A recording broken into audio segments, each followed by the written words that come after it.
I'm Travis Bader, and this is the Silvercore Podcast. Join me as I discuss matters related to hunting, fishing, and outdoor pursuits with the people and businesses that comprise the community. If you're new to Silvercore, be sure to check out our website, www.silvercore.ca, where you can learn more about courses, services, and products that we offer, as well as how you can join the Silvercore Club, which includes $10 million in North America-wide liability insurance to ensure you are properly covered during your outdoor adventures. One of the unique prospects of the Silvercore podcast is that it allows me to share my connections within the outdoors and firearms industry with our listeners and provide a unique insight into the inner workings of the industry. Today I have the pleasure of doing a Swapcast with someone who you've likely seen his work, but you might not know much about him personally. My guest today is a graduate from France's prestigious Sorbonne University with a master's in philosophy, anthropology, and sociology. He has accreditations from George Brown in security, intelligence, counterintelligence, and emergency management, and has worked as a reporter for Bloomberg, the Globe and Mail, and is the owner and editor of TheGunBlog.ca. Welcome to the Silvercore TheGunBlog.ca Swapcast, Nicolas Johnson.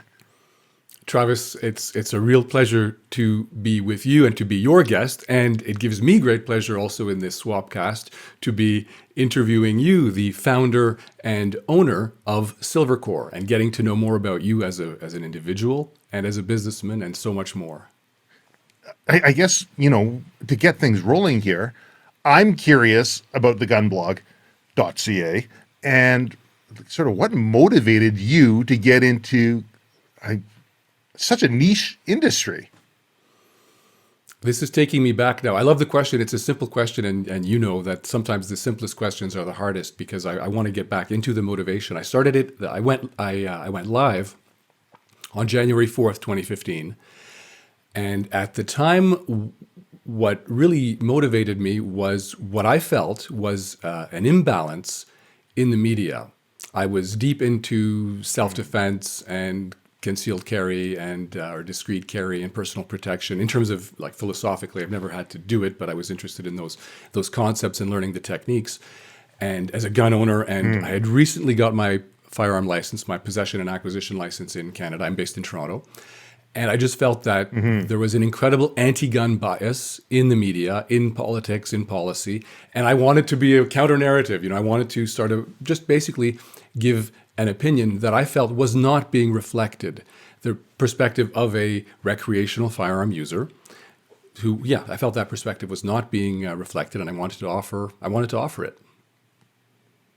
Interesting, because that's similar to why I started the Silvercore podcast. I just look at an industry that has such a social stigma behind it, and a negative social stigma. And I wanted to be able to provide a voice for the industry and for firearms owners and outdoor enthusiasts that basically just shared their passion with others, which normalizes the process of loving the outdoors and what it entails and all that entails within the firearms industry. So I've never gotten kind of into the political realm or sphere, not nearly to the degree that you have with the podcast, because I've always wanted to showcase the positivity, or if we're going to talk about something that somehow has negative connotations, find a positive way to be able to wrap it up or some sort of summation on it. But do you find that you're achieving what you're hoping to get out of the Gun Blog in the last, 2015 you started? Yeah, so we're coming up to finishing the 7th year. Wow. It's a question, and that's also the key question. Like, are you achieving that you're asking me? Am I achieving the objective? Yeah. Yes and no. I guess following that was my conscious objective. But like a lot of projects, there is a lot of other stuff that I realized subsequently. Oh, I'm also trying to do this, and I'm also trying to do that. I was also trying to play and discover and have fun and practice this and learn that. It took me also several years to get to what you just said, which is I want to focus on the positive. For a few years there, I got really political and it almost became very political, very policy focused, and very much focused on stopping the antis as opposed to promoting the beauty and benefits of our side. And I think there's much more power and much more satisfaction talking about the good stuff that you want to do versus the bad stuff that your opponents are doing. So Right. have I achieved? I believe I have achieved. I believe I do offer a vocabulary, a way of thinking, a position, a stand for personal gun ownership, and a stand in the way of people who want to eliminate personal gun ownership. I believe I have advanced. Obviously, there's still a lot of work to be done. The fight's not over, but I believe I have. I believe I have raised some consciousness and changed some minds and gotten people to think differently about the issue. Let's say. You know, when I look at different firearms forums and they have categories of different topics, the politics section are typically the ones that have the most amount of activity in it. So from a editorial standpoint, writing about things of a political nature for firearms, I would think would be a surefire way to ensure that you have maximum interest or engagement, but it can also be an extremely negative arena to be playing in as well. So how do you kind of balance that dichotomy between wanting to have the maximum engagement and have those people kind of looking at it, and the fact that politics isn't always the most fun place to be playing? Yeah, I'm going to I would like everything you're asking me, I want to ask you back. So get ready, it's coming. Oh, But it'll the I think what I believe now is that whatever niche you choose to go into, no matter how micro that niche is, you will attract the other people who are interested in that niche. And I think, yeah. So if you're writing a blog focused on firearm politics in Canada, or a video channel or a podcast or whatever it is, if you're focused on gun politics in Canada, you will find other people who are attracted to that. And you probably will alienate people who are not interested in that.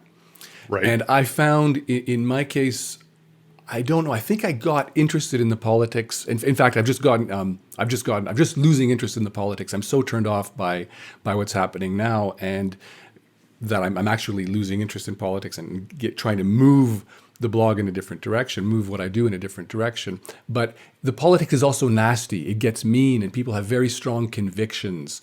And when I would talk about certain topics, whether it was interviewing the manager of IPSC Canada, or doing something about hunting, or a competitive shooter, there's not, it doesn't get a lot of views, doesn't get a lot of attraction. But if I write something about what the Liberals are up to lately, oh my God, people get really excited, and I get lots of emails back. Yeah. And the risk is I'm curious to hear also your point of view. The risk is that, that's where I get the feedback, that's where I get the validation. So that's kind of an incentive to go in that direction. And that's what's getting the page views. And if you're, we like to get page views or downloads or whatever your metric is, that you go in the way of your audience. You follow your audience to some extent. And it's taken a lot of me hard, but we can discuss that more, but that's, yeah. So it got very political for a while, and I'm actually trying to move away from that. And I have a paywall, and I'm keeping the political stuff. Like, I still care about politics, and I still want my members to know about what's happening, and they still want to know. But I'm putting that behind the paywall, so it's not front and center. Yeah, that makes sense. Well, I'd like to ask you, tell me about Silvercore. I'm realizing, I'm embarrassed to admit how little I know about this incredible company that you run. oh, we're a small company out of the lower mainland of BC, and I started it around in 1994. I started providing basic firearm safety course training to the general public, and that was when the program first came into play, and I was still in high school. And I was working for a few different companies. I was a general manager at an auction house for a short bit. I was working for an armor car company, and I've always been entrepreneurial minded. First jobs I had was in grade 4, grade 5. I would perform magic at kids' birthday parties for other kids' birthday parties, right? Or I would mow lawns for real estate agents prior to their showings of their houses, or even working for, let's say, the armor car company. I ended up taking a look at everything outside of what my actual job role was, because I tend to get bored quite quickly, and find other areas that I can do work. And I started with welding up their hand trucks for them. I'd never welded a hand truck in my life, right? Nor had I ever welded aluminum of that thickness before, but I talked them into giving me a chance, and that proceeded into the next step, which was, well, you got all these guns hanging on your wall. You have people that come in and service your vehicles on a regular basis. What kind of maintenance program do you have for your firearms? And that sent me down to Springfield, Massachusetts, and got trained up at the Smith & Wesson Academy and through their armorer school, and started doing repair and maintenance just for the company that I was working for. And they had branches across BC, and I started doing more branches, and then Alberta and Saskatchewan and Manitoba and Ontario. And then at one point, I think almost every single armored car company in BC I was doing their repair and maintenance for. So I said, maybe I want to be a gunsmith. And I started up Silvercore Gunworks and was doing the teaching on the side, and started picking up work with law enforcement agencies. They'll have their own armorers on staff, but if they needed extended work done that their armorer didn't have the tooling for or the background into being able to do, it'd land on my table. So around 2003, I incorporated Silvercore training. I was doing Silvercore Gunworks as a sole proprietorship before that, and sort of never looked back. And today, Silvercore is the leader in its field. We are, yeah. And that's in Canada. That's a pretty big, like, just from what your website says, you do everything from training people who want to get their gun license, their PAL, so the Canadian Firearms Safety Course, training civilians. You also train police and law enforcement and conservation officers. You have the podcast. You have gunsmithing. You have, what am I forgetting? You know, and we do work with the courts. So I'm a subject matter expert for the courts, both Crown Counsel and Defense Counsel. And training is sort of the primary crux of what we do. And when you say, leader in the industry, we are. I carved out a niche where one did not exist before in Canada. But it's like saying that I'm president of the cracker factory, right? It's a big fish in a small barrel. It's nothing that I'd be getting too excited over myself about. But it has allowed me to explore new ways to be able to communicate with people. Because all teaching is basically conveying an idea to others in a way that they're able to readily accept it. And if it doesn't stand up to a challenge, then you have to take a look at what your idea is that you're conveying, whether it's a good idea or not, and or how you convey that information. So yes, we are the leader in what we do. We do firearms repair and maintenance. We do training programs for DFO, Ministry of Forests, parks, armored car companies. So we do use of force and firearms training. If you're going to be carrying a firearm for the defense of your life or a third party, somebody else, we provide that training. Mineral exploration industry, cartographers, Geological Survey Canada. I mean, we've got a lot of people that use firearms for their employment on a daily basis. The film industry is a big one too. A lot of people in the Lower Mainland require just basic training and safety within the film industry. I'd like to ask you something. Yeah, it's huge. Yeah. I'm going to ask. I think I first came across Silvercore when I was for myself. I was looking for who does. I don't like the name, but tactical or defensive or protective training for civilians in Canada. And there's tons of places in the US, but the list in Canada was very small. And you were one of the people who I thought was on that list. That's how I first came across the name Silvercore. And why is the market for civilian, I don't know if you have a better name for it, but I'll call it defensive civilian. Well, first of all, there's very few courses after the preliminary PAL course, the PAL, Possession Acquisition License. After that, there are very few courses that I've been able to find at all. And when you talk about protection or defense, there's almost nothing. I'm curious why is that? Right. I think there's a few reasons for that. Like in Canada, particularly in the States, firearms ownership is enshrined in their constitutional rights, right? In Canada, it's not considered a right, but rather a privilege, and firearms owners are reminded on a routine basis that this is a privilege that can be taken away, right? And if you start talking about, you say tactical training, well, that's always something, even from the beginning of Silvercore, that stuck in the back of my head is something that I didn't like the word or the connotation of tactical. Like it used to be back in the day, if you wanted to sell a rifle, they would put the word varmint. This is a varmint rifle. And the connotation behind that was that you can shoot small objects or small game at a far distance, and it was very accurate. Oh, I got to get this varmint gun. And that was a great marketing term. And then came tactical. And they started just throwing the word tactical behind everything. Hey, we painted it black. It's now tactical. Well, tactics got nothing to do with what you purchase. And it's got everything to do with how you apply your mindset to a certain situation. And tactics will change based on the different situation you're going to be in. And so I was always kind of shy about using that marketing term because I didn't think it properly relayed what we do. That, and when we're working with law enforcement agencies, there's an overriding thought that they don't want to be teaching tactics to the general public. They don't want to have the general public knowing something that they do, which can then in turn be used against them.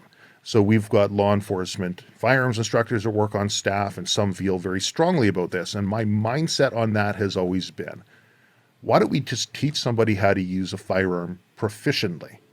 And that can be applied to a sporting situation, which is socially acceptable here in Canada, or it can be applied to a workplace situation, which would in turn require somebody to think about tactics if they're going to be using this firearm. My thinking on, and I've never agreed with that mindset. I don't want to teach tactics to the general public, because anybody who's got access to the internet and can go onto YouTube can learn everything and more that the police are learning right now. I mean, the information is out there.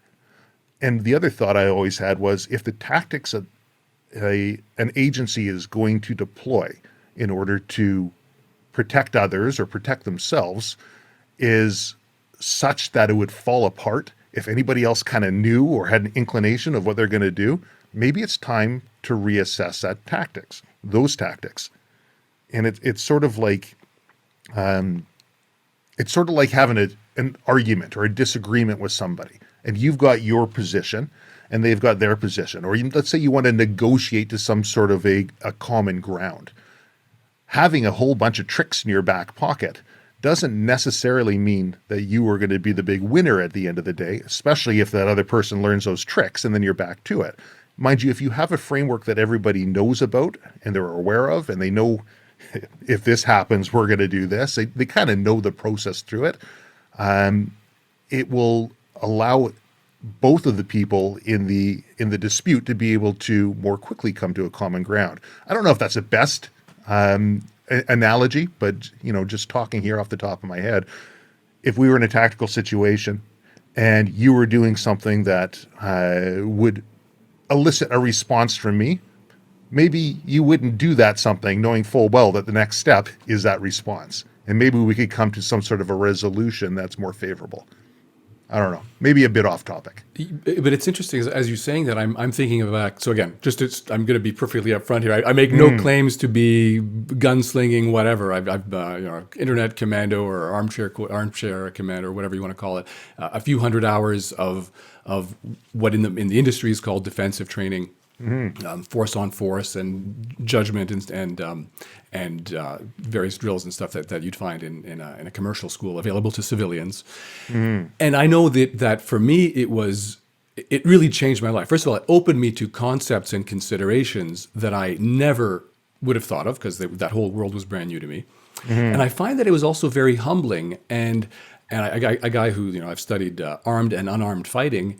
And as I've gotten older and wiser, what really has happened was I want to avoid the principle of avoidance has really, once you know the stuff works, you're kind of like, I'd rather do anything at all possible to avoid using the stuff, because no one ends up, there's no winner. And I find that's part of the mindset, I guess. Beyond we love talking about the gear and the tactics and running and gunning. That's a lot of fun. But actually, for me, what's most interesting in my own discovery has been how my mindset has shifted. And yeah, it's I've mostly had to do that stuff in the United States because that market, as far as what I've been able to find when I looked, did not exist in Canada. And I get it. And, in the United States, there's also like I've said it before, everyone and their grandma owns a gun in the United States. The firearms ownership doesn't hold the level of perceived, I can't even think of the right word, or the perceived glory that it seems to do in Canada. People go through a firearms safety course. They get their firearms license. They have criminal record checks. They have background checks. They now have special authorization to go pick up a handgun, which they can only use in certain places, or a restricted firearm that they can use in certain places. And each one of these steps is it's a barrier to firearms ownership. Yeah. But when you achieve these things, there's some people who will look at that as, look at how special I am because of all these things that I'm able to achieve. You don't tend to see that in the States. Not when anyone can just go out and purchase a firearm, state by state dependent, right? Have their driver's license, clean criminal record check. So I think that leads to a very different sort of mentality. And then you couple that with the feeling of always being under attack, whether it's new laws that are coming through or whether it's part of a political platform, hey, we're going to ban whatever. That the firearms community in Canada has now worked very hard, and they've squeaky clean records, daily criminal record background checks, and they've got the proper training, and they're very safe, yet they're still feeling attacked. And from my perception anyways, it seems like perhaps things are falling outside the locus of control of the general firearms community. So in turn, people will try and find ways to regain that sense of control. And that can come through in your typical range. They call them range Nazis, right? The people on the range who are just so officious and rule oriented, or they'll make all of their own extra rules up, or they will, the community will start putting extra rules on top of what's absolutely needed because they're so afraid that if they don't either A, have control, or B, the general public might turn around and view them as not responsible, and they'll end up losing more privileges. So there is a different lifestyle and mentality to firearms ownership in Canada, that's for sure. And you're like everything you said, I think, oh my God, I want to comment on this, I want to comment on that, and I get what you're saying, and so much of that range Nazism, the rules, we got to do it this way or they'll attack us for this, like that stuff drives me absolutely nuts. And it's one of the reasons I visited a bunch of ranges to join, and it's difficult. I don't agree with that, and I don't really want to be part of that. And that mentality, just personal preference. It's prevalent, and I disagree with it, and it doesn't sit well with me, and I'm trying to change it. And the idea, for example, of a holster course. You can't use a holster till you pass our holster course. After you've done all these other things. For me, I'm sure that the clubs that do that have a reason to do that. As a guy who's not in the industry, I'm speaking kind of speculatively here, but maybe assess the person. Maybe they're a SWAT, maybe they're a SWAT guy who's been on the SWAT team for 15 years. Maybe they know how to use a holster. Maybe they don't need to sit in your class for half a day and learn from someone who doesn't actually, and whatever, it's. I hear you. Anyway, whatever. End of rant. Yeah, no, I hear you. Yeah, no, I'm all about having processes in place to ensure that you can show your due diligence and you've done things safely. But they have to be open to reason. Like what you say there. Let's say somebody is well accomplished, or they're an ERT member here in Canada, or they've got all the qualifications they need. But we live in such a litigious society, and I think that the firearms community in general is so afraid of having another range shut down or losing these privileges that they'll start making all of these new courses so that they can meet their due diligence requirements, their legal due diligence requirements, and hopefully prevent further shutdown. But as one firearms officer was in actually the area. This is my podcast studio, is my old office, and all the staff are on the outside there. He was doing an inspection, and he's talking about something called, I believe he mentioned it as normative process, and he says, referring to how normative process is how laws are created, at least in his opinion, and that's, I think, a double-edged sword. So from the firearms community's side, if they do things in a certain way all the time, then it's easy enough for others to say, well, this is how it's done, and it's now a new requirement on you. And I've seen that come up in legal proceedings. Like in the Order in Council firearms prohibition hearings that are happening, the CFP expert comes up and just essentially on a number of items, this is how it's always been done, or here's how people generally refer to it. And in that case specifically, we're talking about variants, and he was being pushed to define what a variant is, and basically leaning on what he feels the firearms community usually calls it. So it's a bit of a double-edged sword, but in the same process, how that firearms officer used it, and we're totally going on tangents here, but how that firearms officer used it was in regards to some firearms that were considered deactivated. And then they thought, well, maybe not deactivated, because we have these new guidelines on what deactivation is, which we're going to treat as if it's regulation or legislation. So maybe we'll just call them disabled. And at that time, the member of parliament in our area, and she was a lawyer, and she says, tell you what, I'm bringing this up with Minister Blaney. Tell the firearms program that this is being discussed at the ministerial level, and we're going to come up with some sort of a reasonable conclusion on this. So I mentioned that to the firearms officer, and the firearms officer says, and I quote, he says, I don't give a fuck about what your member of parliament says. I don't give a fuck about what Minister Blaney says. They don't make the law. We do. I said, what? Please do tell. Of course, the whole place has got video and audio through it, and we're a security business, right? And that's when he got in. He says, well, if we keep doing things in a certain way, it's called normative process, then the courts will lean on that when there's any ambiguity between how to handle a case, and say, how is it normally handled? And then that's how the laws are created. I did get an apology letter shortly thereafter because everything is video and audio recorded, but that was somewhere along the line that firearms officer had picked up that terminology. And there is just so much. You say we're on a tangent. We're down this rabbit hole, but I love this rabbit hole. There is, in what you just said, for me, there is so much. Like, it's such a rich. It encapsulates so much about the words that we use and these terms that are invented in Ottawa that they try to spread. And so many Canadian gun owners refer to grandfathering. What is not grandfathering, or the amnesty, that there actually is not an amnesty or a variant, or even the phrase, I did an article about this a couple of years ago, law-abiding. Like, we should not refer to law-abiding. And that's one of the things I'm trying to achieve at the Gun Blog, by changing the way we speak and changing the words that we use. We are changing how we think and how we think about gun ownership. And I'm, to just pursue this thread a little bit more, if you're talking about Murray Smith's testimony last year in the federal court cases, Murray Smith was was in charge of the firearms reference table. He invented the firearms reference table at the Canadian Firearms Program, and big force for confiscation and prohibition. I read through the transcript, and it is mind blowing how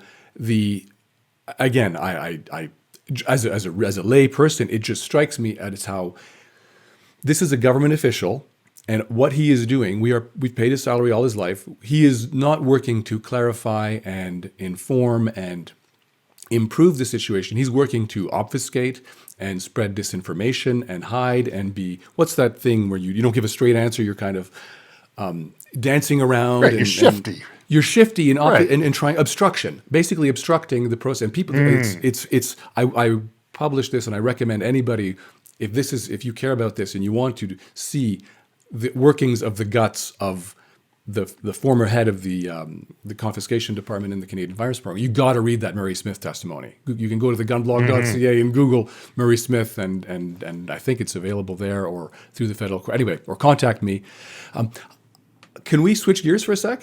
Because it's really funny how quickly two people who are looking to spread positivity and not talk about politics just jumped into a politic room. It is funny, isn't it? Do as I say, not as I do. You got it. It takes effort. We're human, man. We're human. What are you trying to achieve with Silvercore in general and the podcast in particular? That is a very good question because it changes, right? It changes over time. It evolves over time. It's like anyone talking about a business plan. Well, have you got your business plan together? And a business plan is a fantastic place to start. It gives you parameters. It causes you to think about different things that you may or may not have thought about. But the second the rubber hits the road, business plans change like immediately. So Silvercore has always been something that, like I say, I started in an area where there was no structured business model doing anything similar to what Silvercore did. And can I just ask you, when you say that, you mean in southern BC or you mean across Canada? I mean across Canada. Like I don't know of any other organization that's working with government agencies providing training as well as the general public in firearms repair and maintenance and sort of the breadth and idea of what we do. There were people across Canada, obviously, who are teaching basic firearm safety courses. There were those who would be teaching use of force courses or hunter education courses, but the totality of everything that we're trying to put together, and I mean, taking the firearm safety course out of the basement, out of the community church or the community hall, and putting it into a professional environment, I haven't seen across Canada at that time. I have seen it now. Yeah.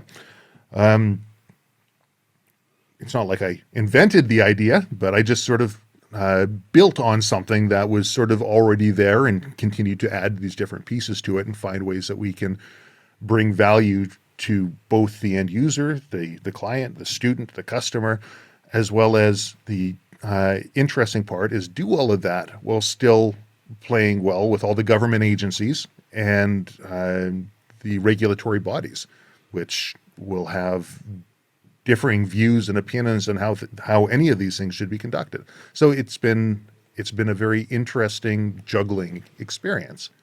But originally the idea was Silvercore Gunworks and providing firearms repair and maintenance. And I thought, we'll go after everybody. Hey, you want a gun barrel cut and crowned, chambered, threaded, bluing, parkerizing, any little trigger jobs done, any little thing that you can kind of think of firearms related. And I quickly found that is not a way that you're ever going to be able to feed a family with.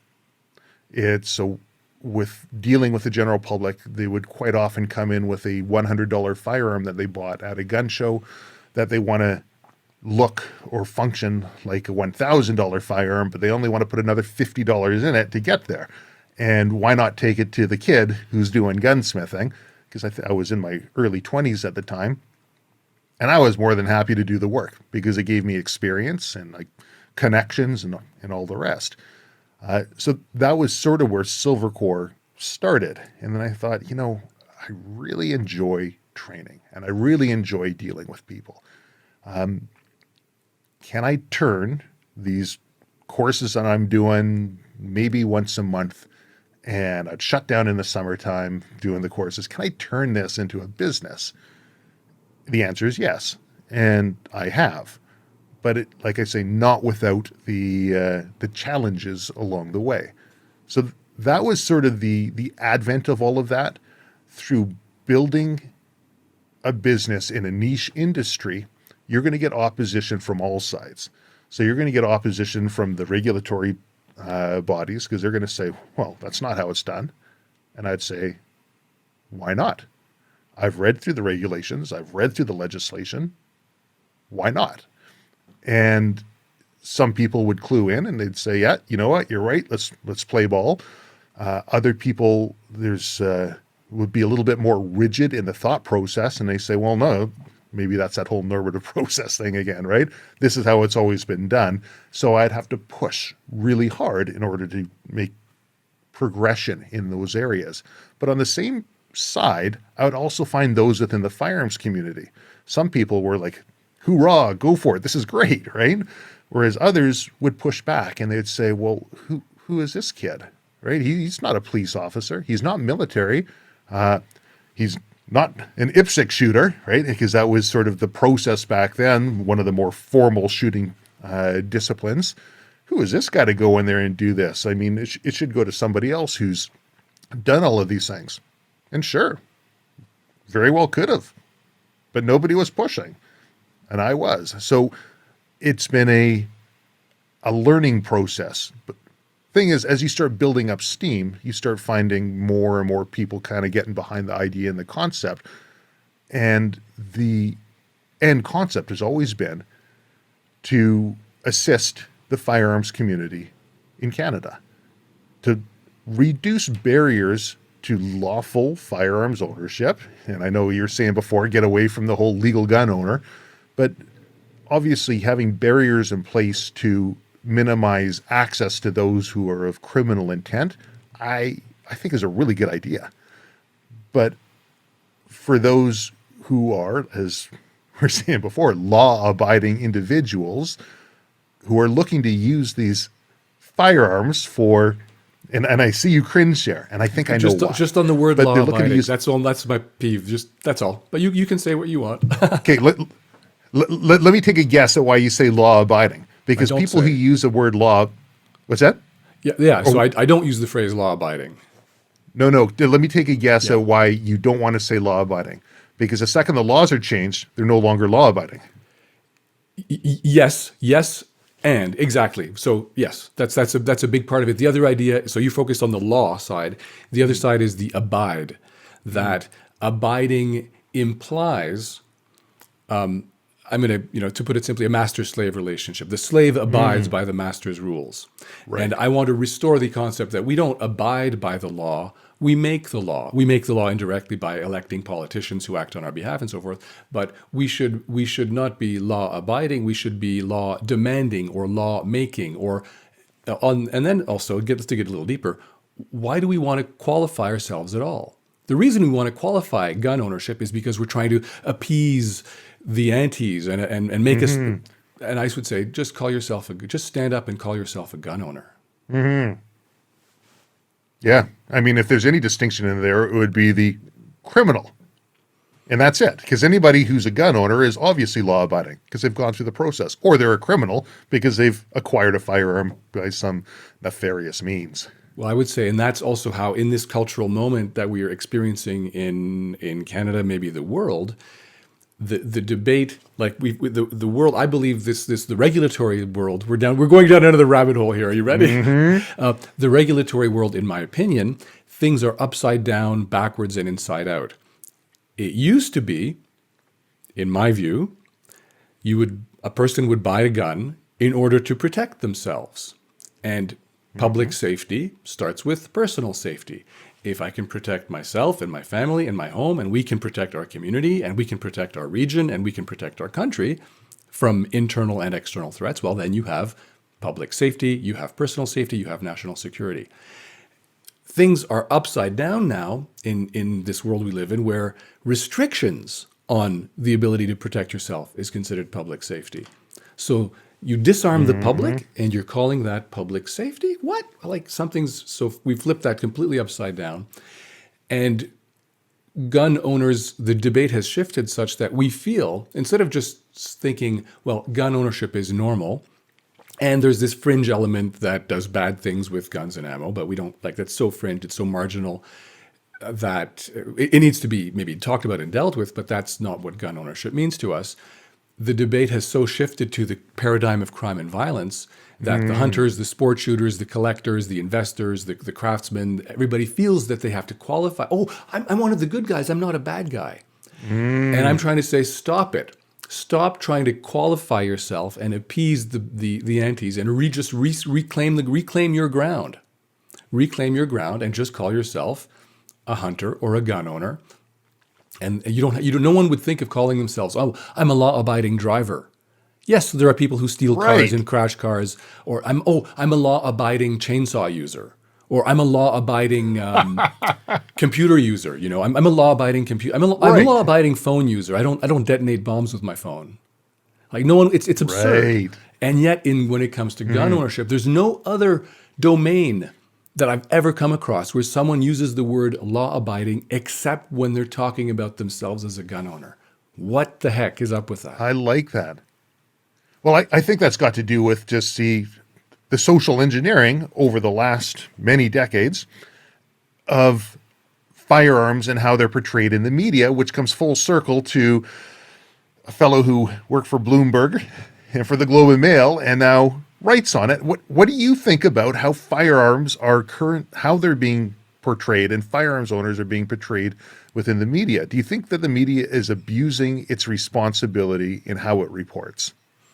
Ooh, that's a lot of questions. That's a loaded question. Yeah. So back to your original, but I love it, Travis. Back to your original question of why I started writing about gun culture and gun ownership, and because I was responding to what I felt in the policy debate, in the political debate, in the media discussion was an unfair and a hostile representation of firearm owners.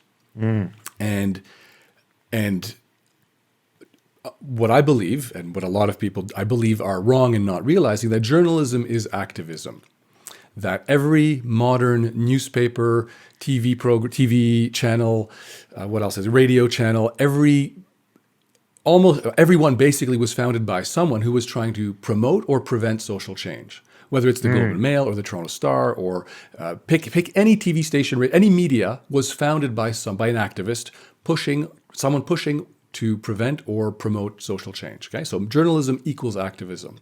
Right now, we have big media, which is hostile to gun ownership. The way they cover it, we could get good. What are the clues of that? Well, the language that they use, the concepts that they use. They'll have entire articles talking about what the prohibitionists want, and they'll talk about the activist for this and the politician for that, and they will use the terms of the prohibition. They'll exactly copy the terms from the press release of the prohibitionist government or the prohibitionist associations. And normally in journalism, one of the principles, key core principles, is give the opposing view. Yes, if you're writing a story about X, okay, write about X and write about the people who have that point of view, but also show that that's not the only point of view and give the opposing view. It's for balance or some type of contrarian opinion, but they don't. They will not go to anyone, whether it's a hunter, whether it's an association, to give the point of view of that opposes prohibition. So we have a hostile media, and at the moment, a hostile government. And I forget your question. What does?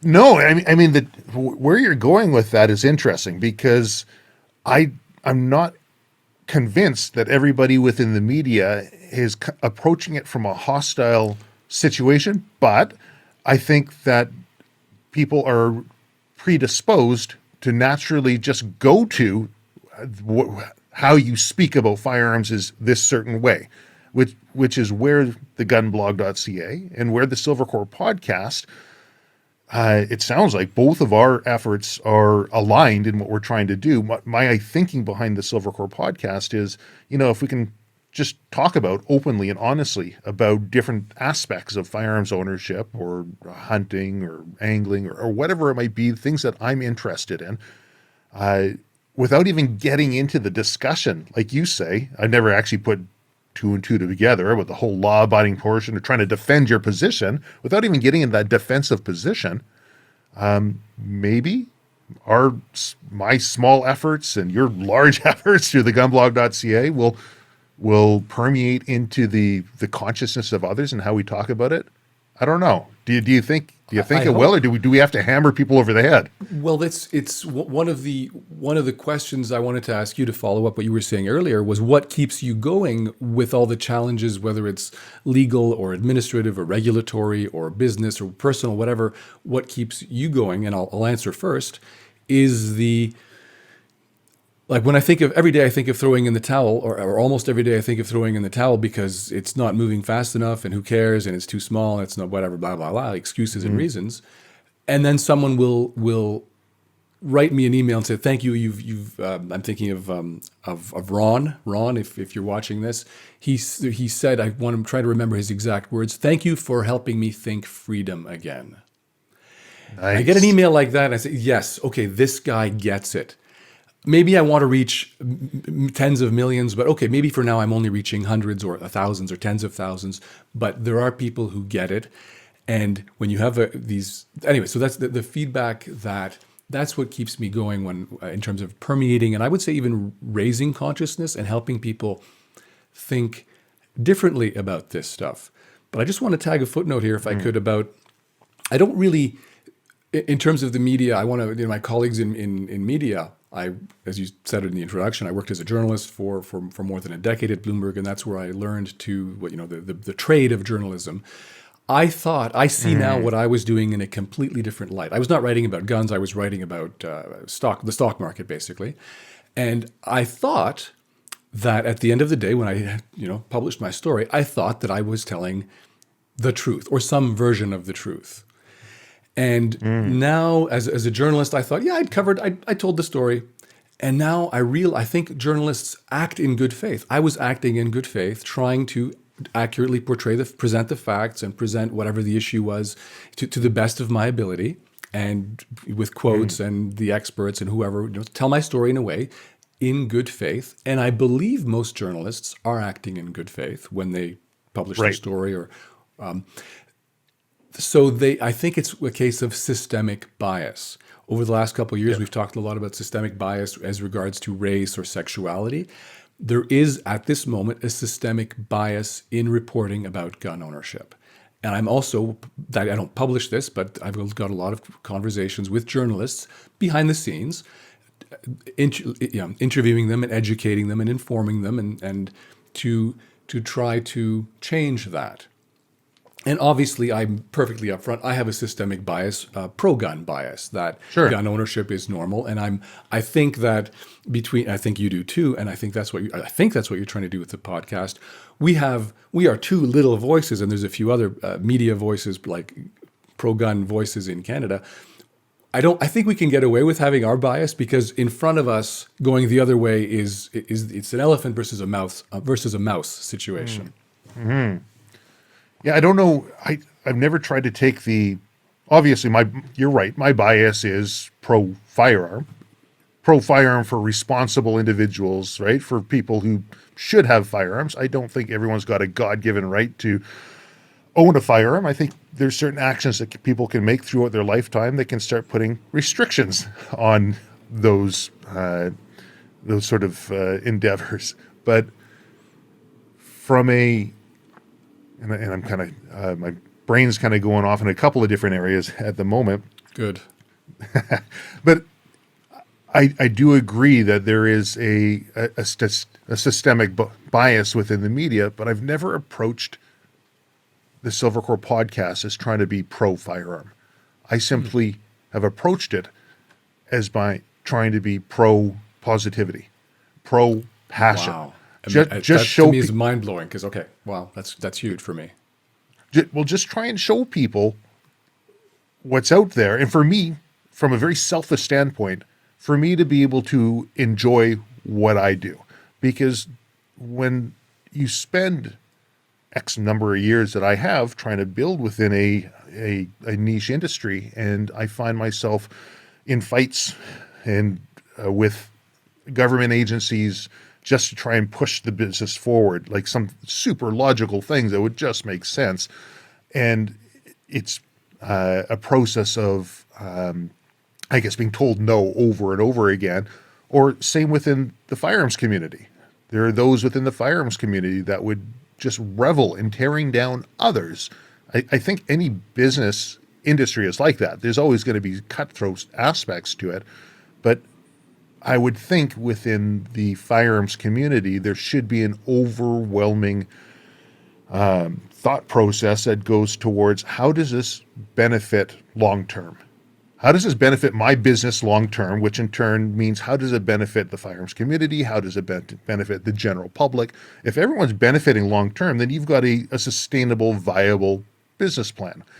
And I think some people get caught up in the moment and are looking for the quick buck, or how they can, how they say, tear one person's building down to make their building look taller.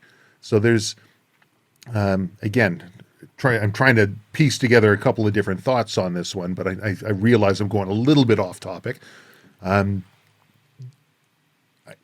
guess to back up a little bit to your question about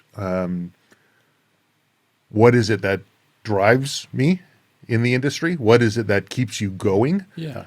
I think some people would say that I revel in the fight. And I would say they're wrong, but I think some people from an outside perspective would say, oh my God, the guy just doesn't give up. And he's in a position and he'll just keep pushing and pushing and pushing. Other people would say that I am sort of pie in the sky altruistic in my concepts and ideas. And I'm not sure if that's entirely true. I enjoy the process. For me, the process of creating something and building something is very, very enjoyable. Seeing that process through to completion is very enjoyable. And once you come to completion on one thing, how do you regain that process? Like that whole journey, when everyone says it's not the destination, it's a journey. I enjoy the process of building. And I realize that there's going to be a lot of challenges in what I'm trying to build. But that's where the enjoyment also comes in. So that I guess would be how I would describe what keeps me going. It's the process. Because I'm just now, my brain is processing. You are, I think, entrepreneurs in general, and in particular, we tend to forget all the skills that are required. So you have your I'm going to call it technical skill in terms of gunsmithing. I presume. We've never met face to face, so we've never seen each other on a range, as far as I know. I'm in Toronto. You're near Vancouver. I presume you have some technical skill with regards to firearms and putting bullets on the target and stuff. You also have skill in terms of founding a business and creating a business. You have skill in terms of training people. You have skill in terms of technical skill related to building a podcast studio and publishing it and getting it out there and having tens of thousands, maybe you want to tell the exact number of a relatively huge audience for an independent media. And I'm thinking, what kind of a guy would and there's all sorts. You're a parent, you're a dad, you're a husband, you've got all these areas of I see a builder, a guy who has. You can't achieve that, I don't think, without having surmounted some pretty big obstacles and people throwing you some pretty slippery banana peels, legally, business-wise, personally. The attacks you got, I'm sure, in chat forums about people who trying to take you down. And it's interesting to hear you say that it's the process of building that keeps you going. It is, and I don't know. It's entrepreneurs tend to have very short memories to the difficulties that they've encountered. It's been my experience anyways, and tend to be very optimistic in nature, very glasses half full, because if they're always glasses half empty, they probably wouldn't have started the endeavor to begin with. And you bring up parenting, and there might be a little bit of an analogy or a crossover between all of this. I think back to when my first child was born, my daughter was born. My wife was in labor for, I think it was 27 hours. And it was a tough pregnancy, or a tough birthing. We had a midwife, but we opted to have a hospital birth. And things dragged on way longer than they really should have, probably because the midwife is wanting to have a very natural process. And when you're in the hospital, everyone's calm, cool, and collected. Everything's normal. Everything's natural. Even if it isn't, they all say, hey, this is normal. This is natural.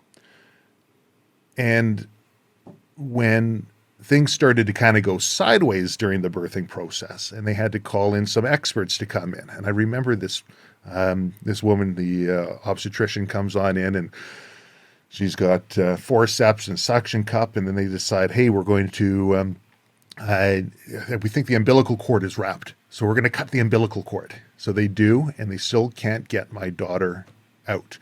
And she looks over at her helper, and at this time, things aren't right, because it goes from a few people in the room to a whole bunch of people in the room, and people are yelling and running around. And she looks at her helper, and she tells her helper, start pushing on her belly. And her helper, I guess, didn't like the tone that she used, puts her hands down at her side and just like, you don't tell me what to do. And I looked over at her, and I looked at the obstetrician. The obstetrician looked at me like, what the hell, right?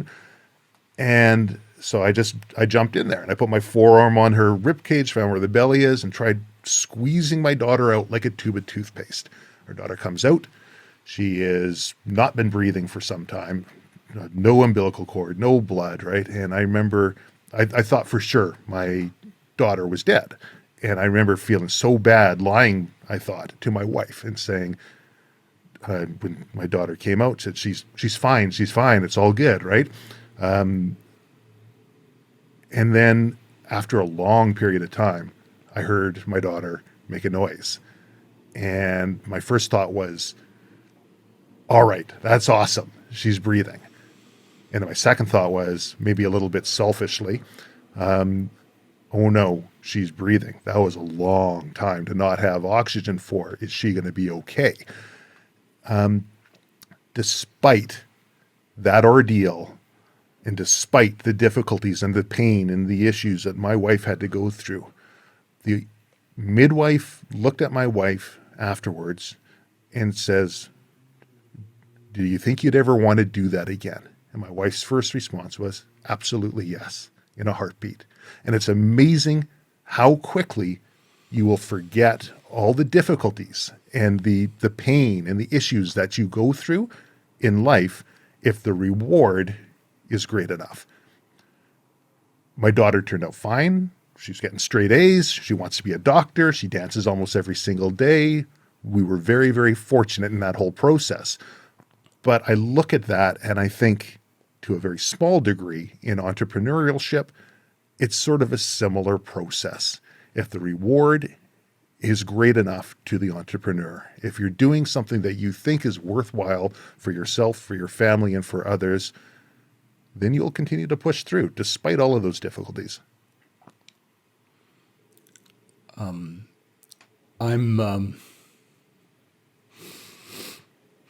very moved by what you just shared, because my son was born this year, and he's fine, but it was not an easy birth, and I hope one day I can talk about it as easily as you seem to be.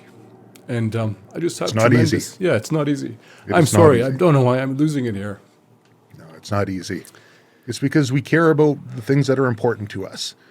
And those things, like really, the business, everything that I do it for an end goal. And my end goal is so that I have something that I can be able to provide to my family, and hopefully in the process I'm able to do something that helps the community. From a very early age, I've told my children, you could throw a match in our house and burn everything to the ground. Not telling them to do that, but the whole house could be burnt down. Yeah. Everything that I've ever worked hard for to own or achieve could be gone. And I really, truly, and honestly could care less, provided everybody in the family is safe. Because we can rebuild. As an entrepreneur, you've built a business. In a heartbeat, you could build this one again. It's been a struggle, I'm sure, for you to build it to where it is now. But if your business was torn to the ground right now, today, I bet you it wouldn't take you more than a week to replicate the model that you've already built. I hope so. But I think being a parent has completely reset my priorities. And I never thought I'd be a dad. I never expected it. And I never knew I was capable of this much love and vulnerability. And yes. It's funny, like I got to put my son in a totally, and now my family, my woman, our family in a totally, like it just resets all my priorities. And I didn't know this about you, Travis. I didn't know any of what you're just discovering, right? I'm really thankful that you shared what you said. Well, how do you define success? If I was to ask you, what is success for you? How would you define that? It's something that I used to worry about a lot and kind of something I don't really care about anymore. I think success for me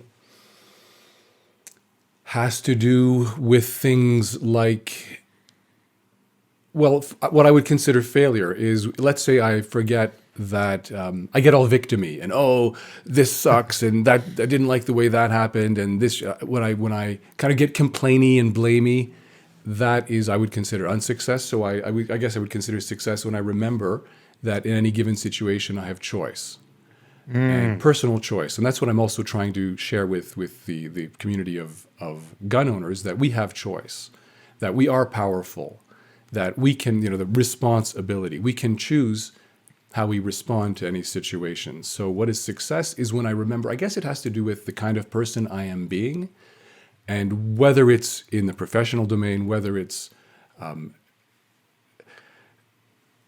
when I'm loving with when my son is doing something that I find annoying. Let's say he's a baby and he's acting like a baby and he's screaming at 2:00 in the morning, and I get frustrated. I want to be a better man, and I consider it a success when I stay cool and I can stay loving and kind to this little baby and to my fellow citizen, my fellow man, my neighbors on this planet. That's how I consider what I define as success. Oh my gosh. And I love seeing when the numbers in my bank account go up, that's great. When I achieve something, when I publish something that I didn't think I could publish, that's great. But anytime I achieve something or help someone else achieve something that we didn't know we could do, I consider that a success. Yes. It's interesting for me how that kind of comes second to, I don't know if the right word for it is personal or I guess the kind of person I'm being. When I like the person I'm being, I would consider that a success. How about you? I think a fantastic definition. I'm going to take the easy way out on that one, but it's something I do believe in. It's Earl Nightingale has a definition of success, which is the progressive realization of a worthy ideal. So it's not the person who's made millions and has achieved the pinnacle of whatever it is in their career, but it's the person who's made millions and they've enjoyed the process doing it. They've achieved the pinnacle and they're doing it because they love to. Or it's a person who isn't making millions. It's the janitor who gets up for work every day and is looking for new ways that they can make the place better and do their job in a better way. If whatever that worthy ideal, it's a teacher who just loves communicating and teaching with the kids and seeing them progress. So that progressive realization of a worthy ideal, to me, is what success is. And then I have to always take a look and just sort of check myself for what is my worthy ideal. What worthy ideals am I working towards? Because we quite often have numerous worthy ideals that we have out that we're working towards. Do they all kind of go towards a sort of a guiding light? Like, if my worthy ideal is in my business to be able to reach X amount of people or make X amount of money or take on a new challenge or whatever it is, I can do that, and I know I will. Whatever an individual wants to put their mind to, they will be able to achieve. But how much effort is that going to take? And when you get to that end objective and you look around, did the ends justify the means? Did you have to give up on other worthy ideals in order to do that? So for me, it's constantly taking a look at what my worthy ideal is, and do I still consider that to be the worthy ideal? I'd like to take that as an invitation to talk about what I think was one of, if not the darkest period of your business, when you were, I'm going to use the word under attack by well, I'll let you tell the story. Do you want to talk about that in any way you want, either the situation itself or how you... I have no idea what you're talking about. What are you talking about, Nicolas? I have no idea. I'm talking about... if you want to talk about it, I'm going to put you on the hot seat. Yeah, well, I'm going to... You were... My understanding is that you were attacked essentially by someone you trusted, who then turned around and attacked you using the legal industry, using the regulatory industry, using their connections, and dragged you through the courts. And I imagine that was a tough time for you. I'm curious if you want to talk about what happened and get the details right that I don't know. And also, what kept you committed to pursuing your worthy ideal to get you through it?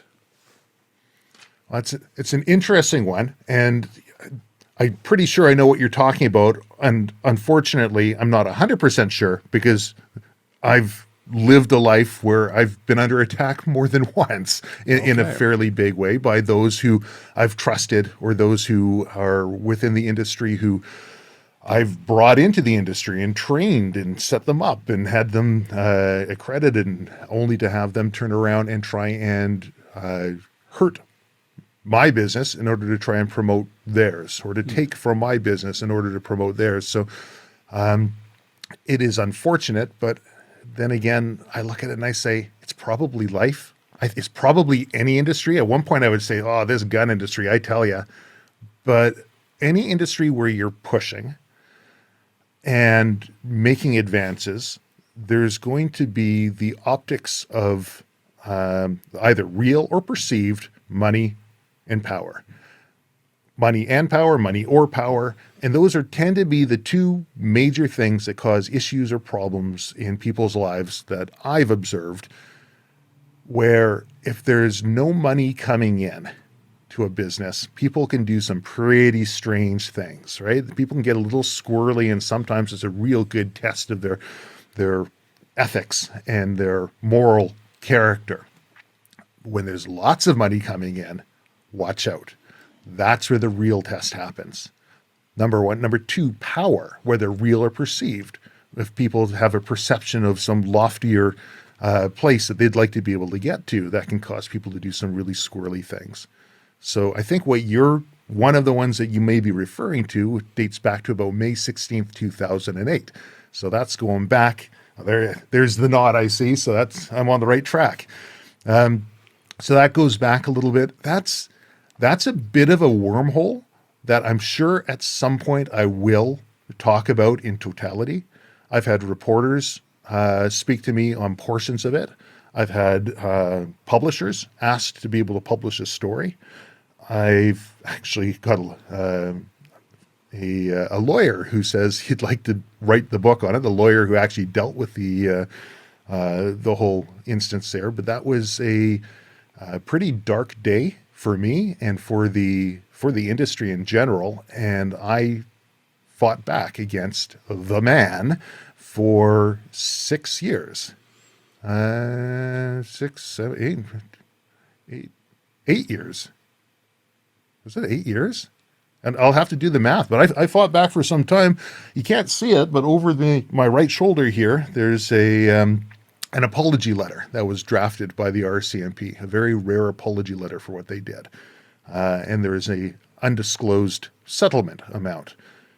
And it was interesting because it didn't settle until I walked into the courtroom. I remember we had, after so many years of going through a process of just corruption and malfeasance by government officials, that as opposed to turning around and saying, we messed up, we're sorry, we made a mistake, let's limit the cost now and figure out how we can get through this, they took a different approach. And they said, let's double down. Let's see if we can run this person out of business. They came up, they did an appraisal of my house, they did an appraisal of my business, they did an appraisal of my family's house, and they said, here's how much money we think you can get to fight. It'd be much cheaper if you just sign on the dotted line, just this little letter that says, you're sorry, you get everything back, we'll drop, everything's gone. And I said, I'll sell everything.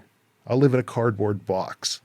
My wife and kids might not be too happy with me, but no point in my life am I ever going to admit to any sort of wrongdoing that I never did. If I did something wrong, I'd be in a heartbeat up there saying, hey, sounds like a good deal.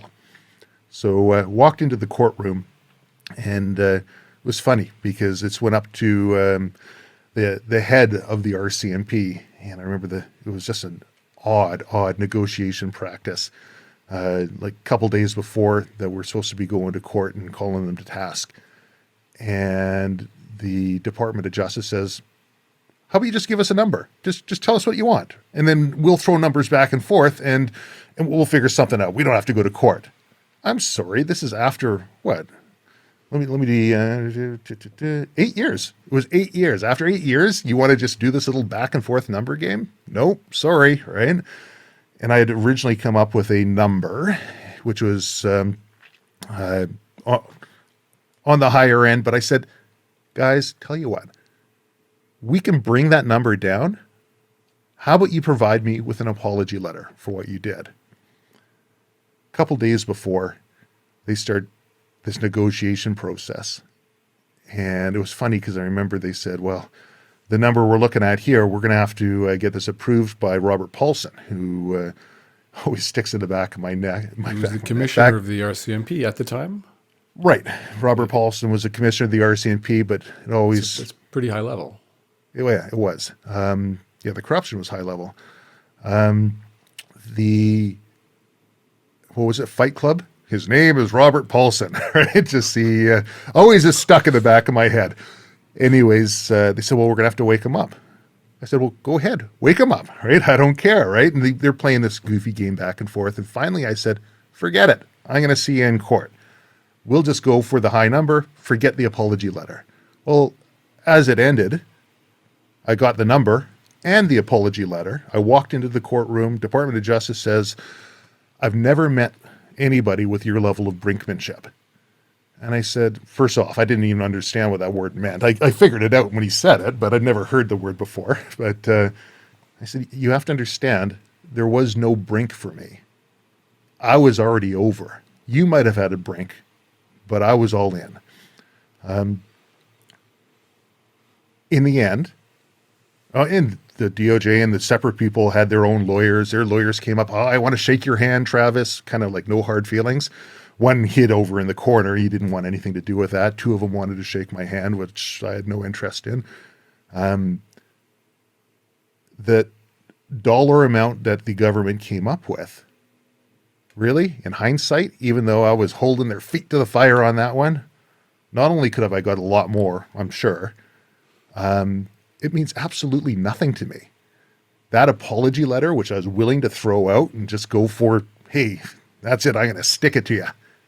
That apology letter means so much more. You don't have to stand up and say, well, he had good lawyers, or is it technicality, or no, it's very clear.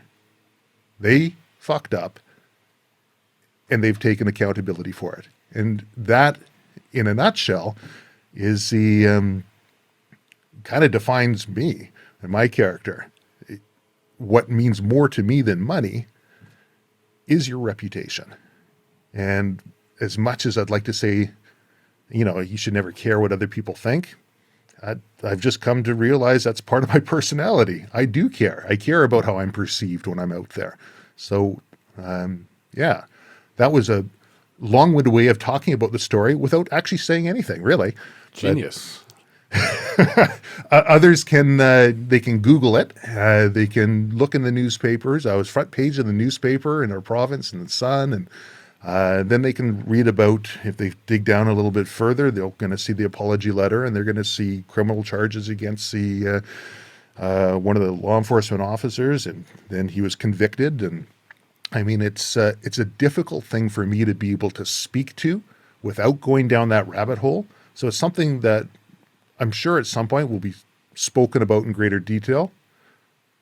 Maybe the audience would be interested in hearing it and they can let me know. But if I'm going to do that, it can't just be for the purposes of complaining or for the purposes of just pointing fingers at the people who did wrongdoing and how the system, essentially, rather than looking bad, would prefer to support them and try and push somebody out of business. It's got to be from a positive perspective. And when I can get my head wrapped around a way to do that, yeah, we'll talk about it. Well, if I can help in any way, I'm here. Selfishly, I want to know the story, but also more. but also, I struggle. That's something I struggle with. it's really easy to complain and blame and point fingers, and it's fun to do for 10 minutes, but I want my contribution to be bigger than that. And I think you Well, do too, and that's why yeah, I don't see you as a guy who likes who bathes in complaining and finger pointing and blaming others for what happens to him. You don't strike me as someone who revels in the victim mindset. you can do that, and it's easy to do. And particularly in our industry, it's really easy to adopt that victim mindset because it's just a part of our culture, unfortunately. It stems right back to the language that we use of, hey, I'm sorry, I'm Canadian, or law-abiding firearms owner. Each one of those with subconsciously is going into that whole victim mindset. But on the other side of that, I might not even be the best person to tell that story, even though I know it in and out, and I know all the different nuances, because there are some parts of that story that are incredibly important to me that just might be boring to others, right? And might not be important to others. And there's so many different tangents to it. Over 8 years, I mean, we had people playing silly bugger games of driving by and taking pictures. My wife was in the house in a marked vehicle, and go to the police department, lodge a complaint. It was just like harassment tactics. And department says, nope, nobody was ever in that area. No, we don't have a record of that. I said, well, I know the person who installed the radios in your car, and you have GPS, you can pull it up. Nope. So finally, after all of that, I said, okay, about a month of process of them doing their investigation and coming back, absolutely no. Okay, I didn't mention I also have cameras on the house, and here's the vehicle. Oops, okay. And they had to backtrack, and here's pictures of it, pictures of the officers doing. I mean, there's all these little tangents of areas that go off, which are 8 years of intimidation and bullying tactics by an organization that most Canadians are brought up to believe is there to protect them and has their best interests in mind. And by and large, a lot of them do. But when some decide to go rogue, it's interesting how the masses or the organization will circle its wagons in order to sort of protect themselves. Again, like I say, bit of a rabbit hole, and I'm probably not the best person to tell the full story. Well, you are the best person to tell it from your point of view. You are the best person to give how you lived through it and pursued through it. Do you think that this was? I'm trying to get to the question. Do you think that this was an action by two rogue slimeballs, and that the system is still good, or do you think the system is rotten? That's a good question. So there is some slime balls involved. None of them got what I feel they should have gotten at the end of it. Even the one who was criminally charged didn't get what I felt would be appropriate, but hey, that's a system that's in place. There's going to be, like any occupation, the majority of people are lazy. Really, humans are lazy. We're creatures. Animals are lazy. It's why we have game trails, right? Because they find an easy way to walk and they create a trail, and that's, it's easier, right? It's an easy way to go through. So by and large, people will take the easy way to get their job done. And there's going to be those small percentage that are just going above and beyond and doing a fantastic job. And there's going to be that small percentage who are on the opposite side of that spectrum. So I think it's just a process of human nature for the most part. Whether the system is messed up, well, I think the system is human nature. I think people are going to protect, if you and I belong to a club and somebody in the club does something that's offside, we might say, well, but we know that person and they're a good person. They're just like me. Well, maybe they're not just like you, but you'd have a cognitive bias towards possibly wishing to protect that individual, to protect the good name of the club, or whatever it might be, right?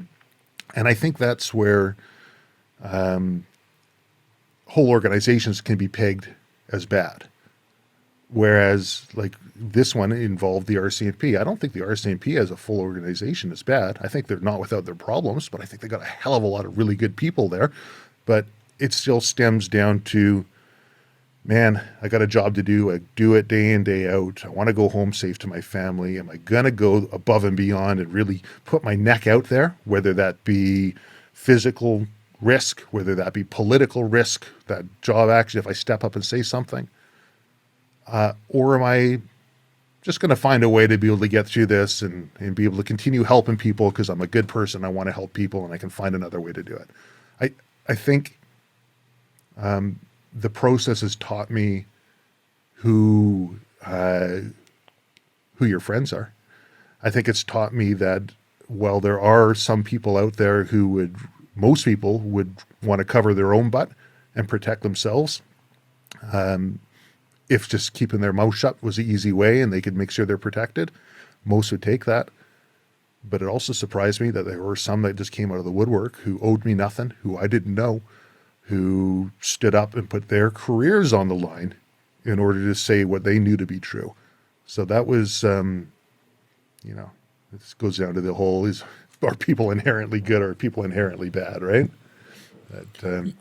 You also spoke a couple months ago as an expert witness in one of the federal court cases to stop the mass criminalization of May 2020. What led you to do that? Like, you think, don't you have enough on your plate right now? What led you to allow yourself? It's a pretty grueling process as well to be cross-examined, and what led you to say yes to that, to file file an affidavit and agree to be cross-examined? I was asked. I mean, if that's the short story, the long answer to that would be, I don't find it a grueling process of being cross-examined. I've been cross-examined on numerous occasions in the consulting work that I do. If I know something to be true and I can back that up, I will speak to that. It's easy. And if I want to use liberal speak, you speak your truth. Not that you want to say that because that would imply that there's another truth. So you speak the truth. You just tell what you know to be true. And as a subject matter expert, it's my job to be providing the courts with information so they can make the best possible decision. I've worked on some cases as a subject matter expert at the provincial level, at the federal level, where I've gone in, I've provided my information, and it was completely contrary to those who had hired me, what they would like to be able to hear. But that's the risk, I guess, that they go in. They were hoping to have me say one thing, but that wasn't the truth. And if you're going to employ me to provide information, I'll provide exactly what I see to be true and quantify why.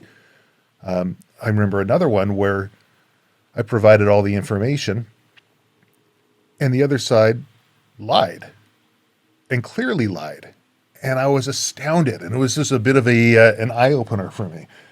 The individual, actually. Not personally, but the individual. I'm not going to mention the name on here. And I should say of. And if you give your testimony in court and you're already done and you've given your information, you can sit in and watch the other side if you want. So I did. If you haven't given your testimony, you got to sit out and while the other side gives their stuff. I gave my testimony. I watched the other side. This guy had no idea that everything I said essentially supported their line of thinking. I didn't say anything, but took a position where they had to misrepresent the truth, to use legal speak, to try and get his point across. In the end, it really didn't matter because regardless of what was right or wrong in that particular court case, it was, did the government follow the proper process when coming up with the end conclusion? Again, eye-opening for me. They can come up with a completely erroneous conclusion, but if they can show that they followed the right process, they took step 1, step 2, step 3 as they're supposed to, and they come up to their maybe a predetermined conclusion, which is completely contrary to what all the facts would say, it's okay. That conclusion stands because they followed the process, and that's how that legal process is designed to approach it. So, it's always a learning experience. Why would I put myself out there? Because I know something to be true. I'll share that. If the courts agree with me, so be it. If they don't agree with me, so be it. Really, I've got to try and divest myself emotionally from that whole process. I'm not trying to argue a stance or a position. I'm just providing them with information which I know to be true. And now I'm thinking that sounds pretty common sense to me, and I'm thinking of what separates. See, I view that as sticking your neck out because I believe there's lots of people who would probably have the same views or very similar views to you. But the reason we know your name and the reason you were called in as an expert witness is because there's something that separates you from all those other people. And I'm thinking any of us who stick, I'm going to call, stick our necks out as the summary of creates a business, says yes when he's called to step forward and speak publicly. And I'm just wondering what separates people like us from the people who keep quiet. And there's people who keep quiet and don't do what they're told. I'm thinking of the people who keep quiet and do what they're told. Those are the people who really scare me. Yeah, that is scary. I agree. And I think people just have to pick their battles, right? There's probably stuff that you would think of personally from a personal standpoint that I don't see you reporting on because it's just, where are your efforts best put, right? So on the firearms side, people would refer to me as a gun guy. I've never thought of myself as a gun person. I've been shooting since I've been 4 years old. I got my first rifle when I was 5. A little 22 Stevens, took down into 2 pieces, would fit in my backpack, custom stock on it to fit my small frame, it's short barrel, and shot competitively as a preteen and through my teenage years, and I did gunsmithing and firearms training. How could you not be a gun guy? That's just one aspect. It's like saying, I don't know. There's so many other aspects to everybody's personality and character. And to be a gun guy, I enjoy the process. I enjoy building. I enjoy looking at the structure that's in place, which I think is beneficial to the courts when I look at it perhaps from a different perspective. But when it comes down to the question about sticking your neck out, maybe it's the same thing. I remember a Crown counsel in one case, and I want to shake your hand. I really respect what you've done. Blah blah blah. Right, and it's got nothing to do with respect. It's got nothing to do with brinkmanship. I think when you're in a position, you just act accordingly.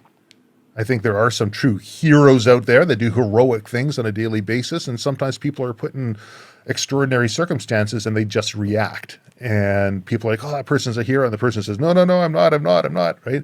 I think it basically comes down to some chance and just the position that you're in. So I don't feel like I'm sticking my neck out there when I'm doing these things. But I do know full well that when you're running a business, there are consequences to alienating the civil servants who administrate the business. Governments will come and go, but the civil servants, they remain in place. So it's interesting. I'm just thinking about this also in the context of I don't like the idea of heroes because I think we all play a role, and one person's, you're my hero. I was like, no, I'm just doing a job, and you don't know, whatever. So that could be another wormhole. But the people who stand up, especially in this current socio-cultural, political, legislative thing that we have going on in Canada at the moment, it strikes me that out of 2.2 million licensed individuals and a couple 100,000 directly targeted by the May 2020 mass criminalizations, and hundreds, maybe thousands of businesses, so few of us, I'm going to call that the community of us, so few of us have said a word to say, hang on a second, this isn't right, or donated a dollar. It strikes me, again, that some people do stand up and some people don't. Yeah, I get picking your battles. You also, something else that the concept of gun ownership, I think, and I hesitate saying this because I don't know enough about the shooting community, if there is such a thing, but I think that gun ownership isn't really a thing that binds. That there's something, like when you said you're not a gun guy, that kind of oh yeah. Well, because there's gun owners who believe, like everybody else in society, we are all over the map in terms of our religious, political, social, cultural, whatever, how we identify. That I wonder if one of the reasons we don't see unity is that gun ownership isn't really a thing that unifies. And there are, within the shooting community, I think the big dirty secret of the shooting community is that there is no shooting community, but that'll be for another day. That there are gun owners who want the mass criminalizations, and there are gun owners who voted for the regime currently in charge because they wanted the suppression of certain types of firearm owners. And of course, there's other. I mean, there. Well, I'll let you play with that for a while. Well, that's very interesting about the idea of no community, no firearms community. Yeah. Would that same hold true for, let's say, I don't know, scuba diving or snowboarding? Interesting. Probably. The reason I use those two as specific examples, as opposed to, let's say, baseball or hockey, because firearms tends to be a fairly individualistic activity. And the shooting of firearms is you pulling the trigger or pressing the trigger on a firearm. It's just you, your gun, your firearm. As Halfcock would say, he gets into his bubble, right? And I think that in general, it will attract those types of people who are more individual-minded and not necessarily community-minded. Those who wish to hunt, well, you'll go out in a hunting party or hunting group to increase your successes and your odds, right? But you're also the type of person who would be able to be self-sufficient and sustain yourself. There's those in the firearms community who are into first aid and being a prepper and all of these things that are very kind of individualistic in nature. And I remember I was teaching, I'm one of few master instructors in British Columbia. And of the master instructors, I'm the only one that I'm aware of that pushes very hard to make new instructors. Quite often, I've caught flack from other firearms instructors in the province saying, Travis, what are you doing? We've got a closed market. Look at all the money that we can make if they all come to me for whatever reason. And I've always looked at that as short-sighted. If you offer a quality product, if you provide a quality service, you're going to have the clients, the students, and the customers. And if you don't, well, that's what competition's good for. It's good for pushing things forward, making them better, and getting rid of the ones who aren't doing a great job. As firearms owners, we want to be able to own firearms and be accepted as a firearms owner, as a hunter, as whatever it might be. But you're not going to do that if you don't have others that are willing to voice, like you say. Because we all know that out of 100, maybe one or two will be out there really, really doing it, right? So British Columbia had a moratorium on making new instructors. They said, that's it, we're not making any new instructors. And so I actually launched, I think it's called a judicial review is the process I went through. It might have been something else. Anyways, went down the process a little bit, and the lawyer finally turned around and says, it's really odd. In this sector, there is no legislative framework to compel the firearms officer to actually do their job in that respect. This is untenable, right? So backed up and took a different approach on that and was able to successfully compel the firearms program to start making new instructors. So we had a big batch of new instructors come on through the classroom, and I just did a poll out of all these people who were firearms owners who wanted to be instructors. And I said, hey, what do you guys do for your hobbies?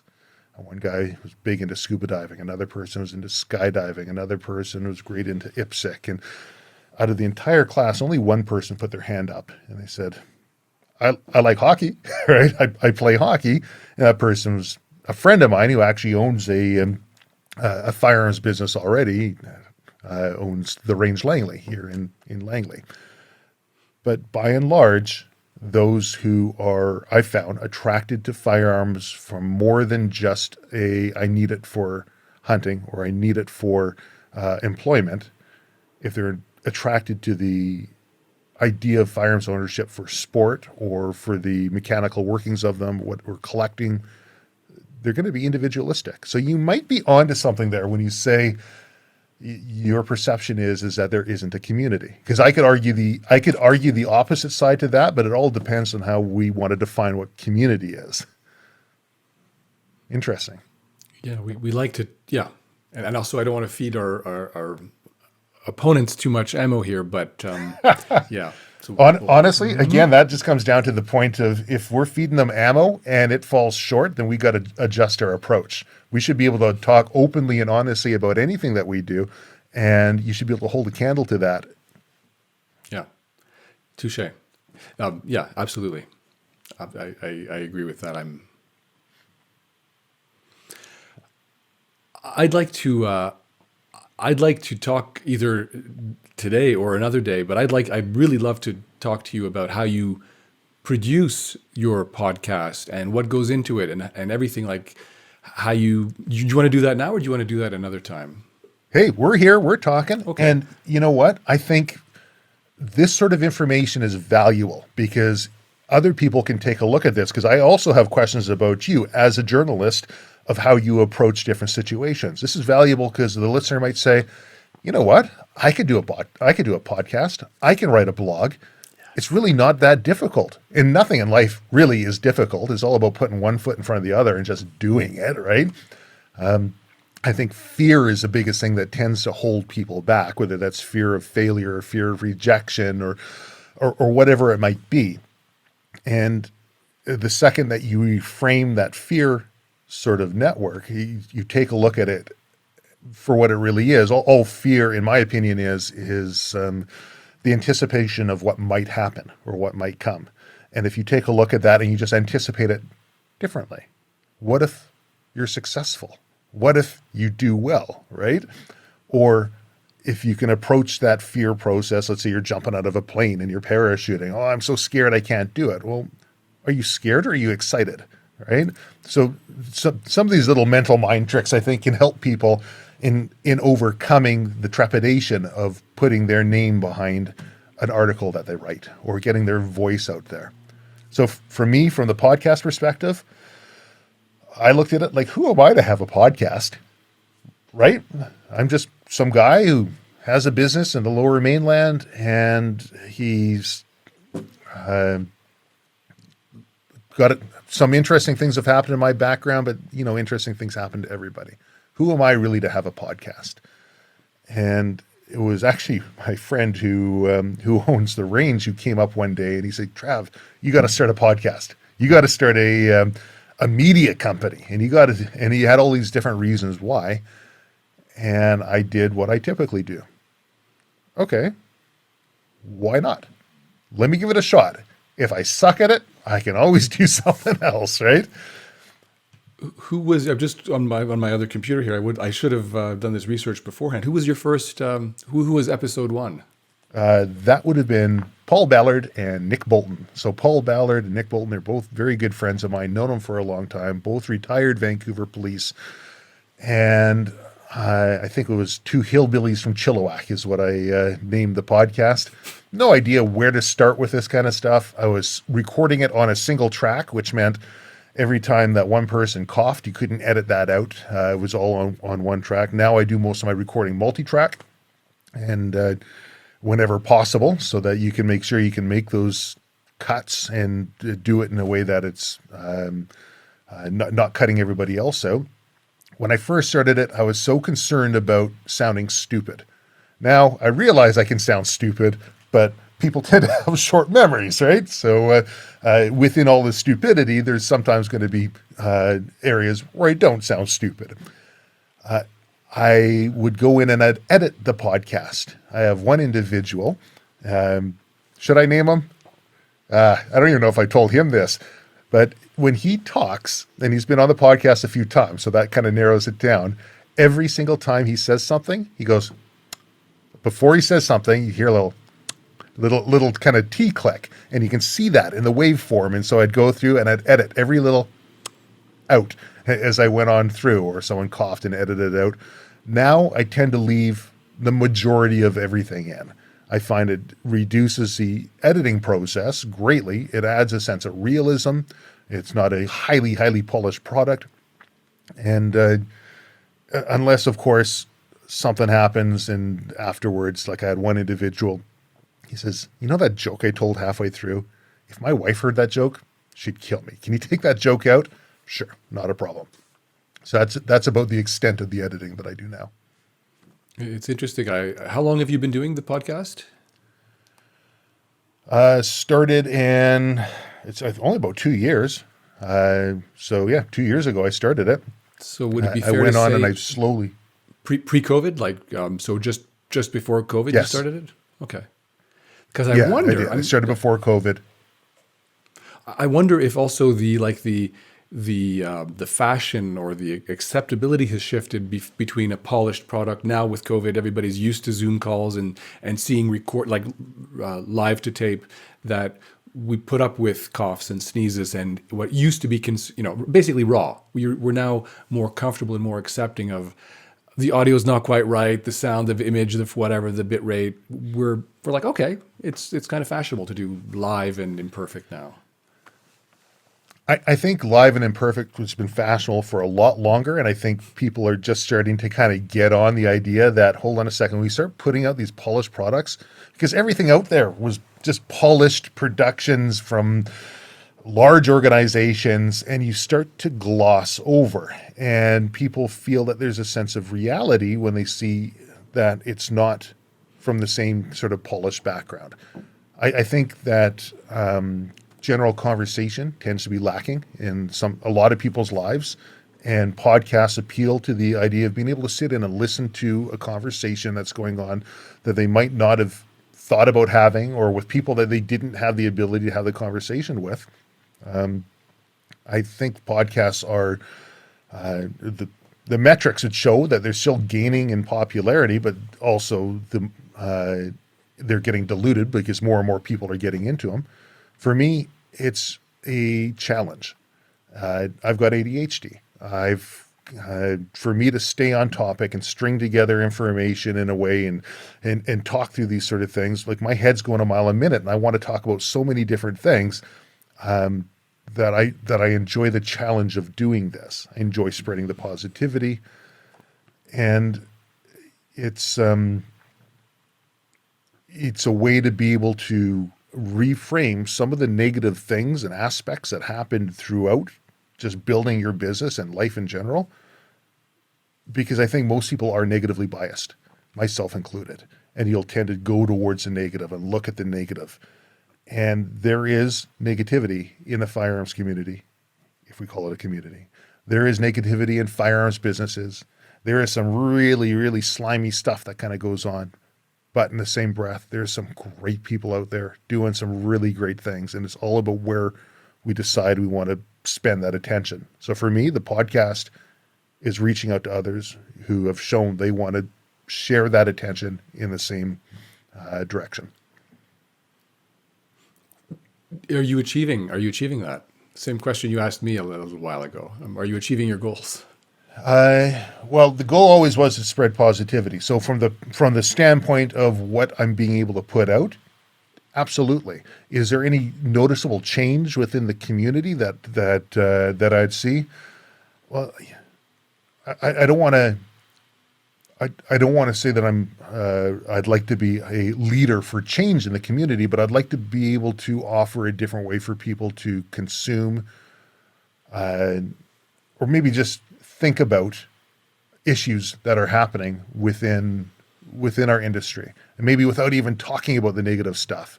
So I would feel that, yes, I'm achieving it.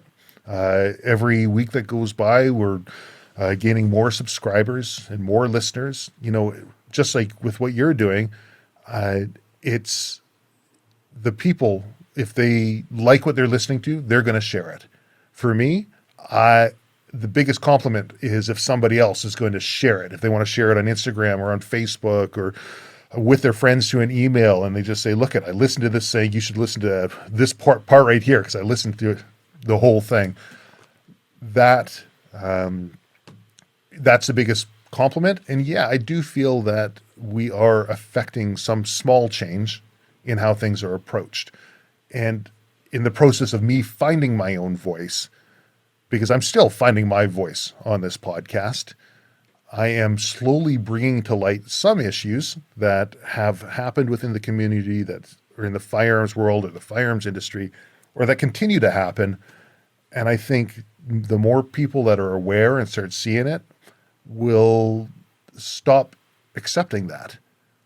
And they will, in turn, start looking for ways that we can support each other and work together. So I do see that to some degree. And I can say personally that you have affected me and influenced me and shaped me. And now that's going to radiate to the people I communicate with. So if you're wondering about, are you having an influence? Well, I'm here to say, yes, you at least, +1 over here. Well, I really do appreciate that. From a journalistic perspective, I don't have a journalist background. I have never wanted the podcast to be me interviewing somebody else. I remember I did with the Vancouver Police a number of years ago. They invited me in to do the READ technique. I did their beginner, intermediate, and advanced interview and interrogation courses with them, which is kind of cool. So my formal training in interviewing and interrogating would just be through police interview and interrogation. So through their systems as well as through a couple of others. That process is not one that I've ever really wanted to apply to the podcast. And I've always wanted just more of just a back and forth exchange of ideas. It's difficult to get there. Some people are more comfortable in front of the camera, in front of the microphone, and able to do that. And I don't blame them, because even myself, in front of the mic, in front of the camera, you'll notice I'll stop and I'll think, like, how will this be perceived if I say it? Even when we talked about range Nazis earlier, I'm like, do I want to use the Nazi word, right? But for you, you've clearly done a lot of research in just speaking with you before and how you approach this. What is your process? If you're going to write an article or you're going to speak with somebody, what is your process for preparing for that? And what do you typically hope the end outcome will be?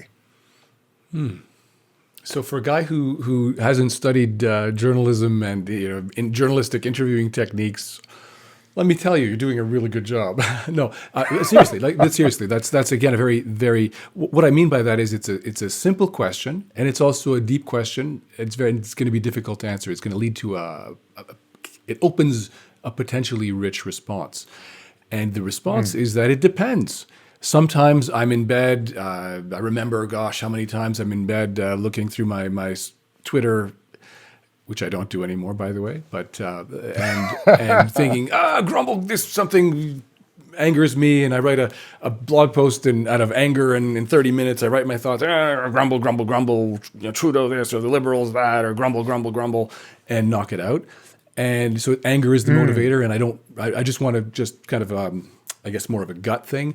Other times, and that's done and dusted in a short period, let's call it an hour. And other times it can take months. An article I wrote several years ago about, I think the headline was How Statistics Canada Shapes Gun Politics and Perceptions. And that took months to research and of data analysis and a Q&A with Statistics Canada and other experts across the country, and hours and hours and hours and hours of research and fact-checking. So, and what do I hope to achieve? Well, sometimes it's, I hope to achieve, I'm curious about this topic, and it's a personal blog, so I get to write whatever the heck I want, and if you like it, read it. If you don't like it, go listen to the Silvercore podcast. But sometimes it's pure, it's always motivated by curiosity, something I'm curious about, something I think my readers or the community would be curious about or want to know, or a little bit, sometimes it's a little bit, you guys should know about this. This has flown under the radar. I think this is important. I think you should know. I want to put it on your radar. And Yeah, so it's a mix of personal rant. It's a mix of news. A lot of it is kind of newsy, and a lot of it is I do apply the standards that to the best of my ability that I learned at Bloomberg about factual and links. I offer my own analysis, but I always provide links to my data, to the original document, whether it's a press release, whether it's a report. So I do try to respect the values of transparency and accountability. And a mix, and a lot of times it's transparency is a big motivator. Actually, I believe a little bit like what you said earlier. You wanted to bring the PAL courses, the PAL courses, out of the basements. I want to do that too about the gun owning community. And I remember one kind of example of that when I started the blog in 2015. I wondered how many PAL holders, PAL holders, are there in Canada? What's the number? I couldn't find it. Right. And it took months. And when you know where to look, it's in the RCMP annual report. When you know where to look, it takes 5 seconds. Right. But no one was talking about it. No one was mentioning it. And I was the first, to the best of my knowledge, I believe it was 2015, released in 2016, that the number exceeded 2 million for the first time. And I wrote an article, something about gun license owner. I remember that. Exceeds 2 million for first time or reaches record or something like that. And so it's transparency. I want people to know about this. I want to bring gun ownership out of the woodwork, out of the basement, out of the dark, not the dark alleys, but I mean, I want to get it out of the dark out alleys. of the dark alleys. Yeah. But also metaphorically speaking. Yeah. I want to shine a light and be a proud gun owner and talk about it openly. And it's not a sin. It's not immoral. It's a good thing. It's values of responsibility and sportsmanship and nature conservation and camaraderie and all these incredible, beautiful values that we are ambassadors for, I hope. And so it's a desire for transparency and pride and get it out of the shadows. One of my other, I think, most important articles was how quiet gun owners become former gun owners. And the fact that we a lot of people, like what you were saying earlier, we want to be a closed society, hush hush, don't make any waves, don't tell anybody what we're up to, stay out of the media. I think is the best. If that's your strategy, then your extinction is on the way. Keeping quiet in today's world, the best way to go extinct is to keep quiet. And I think you're on the right track with the gun blog and with these podcasts that you're doing and the video casts, and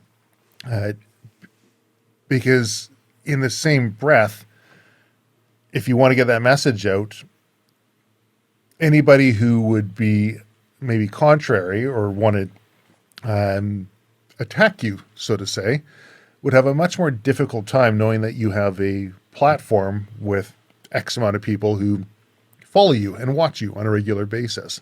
So I think they attack me anyway. Like if you look at some Twitter feeds. I mean, yeah, who's they? It depends. The antis use me as the lightning as one of the targets. Oh, look what the gun blog is saying this. But you're talking about the people, the CFOs or the police or the regulators. Right. You're talking about that. Yeah. Okay.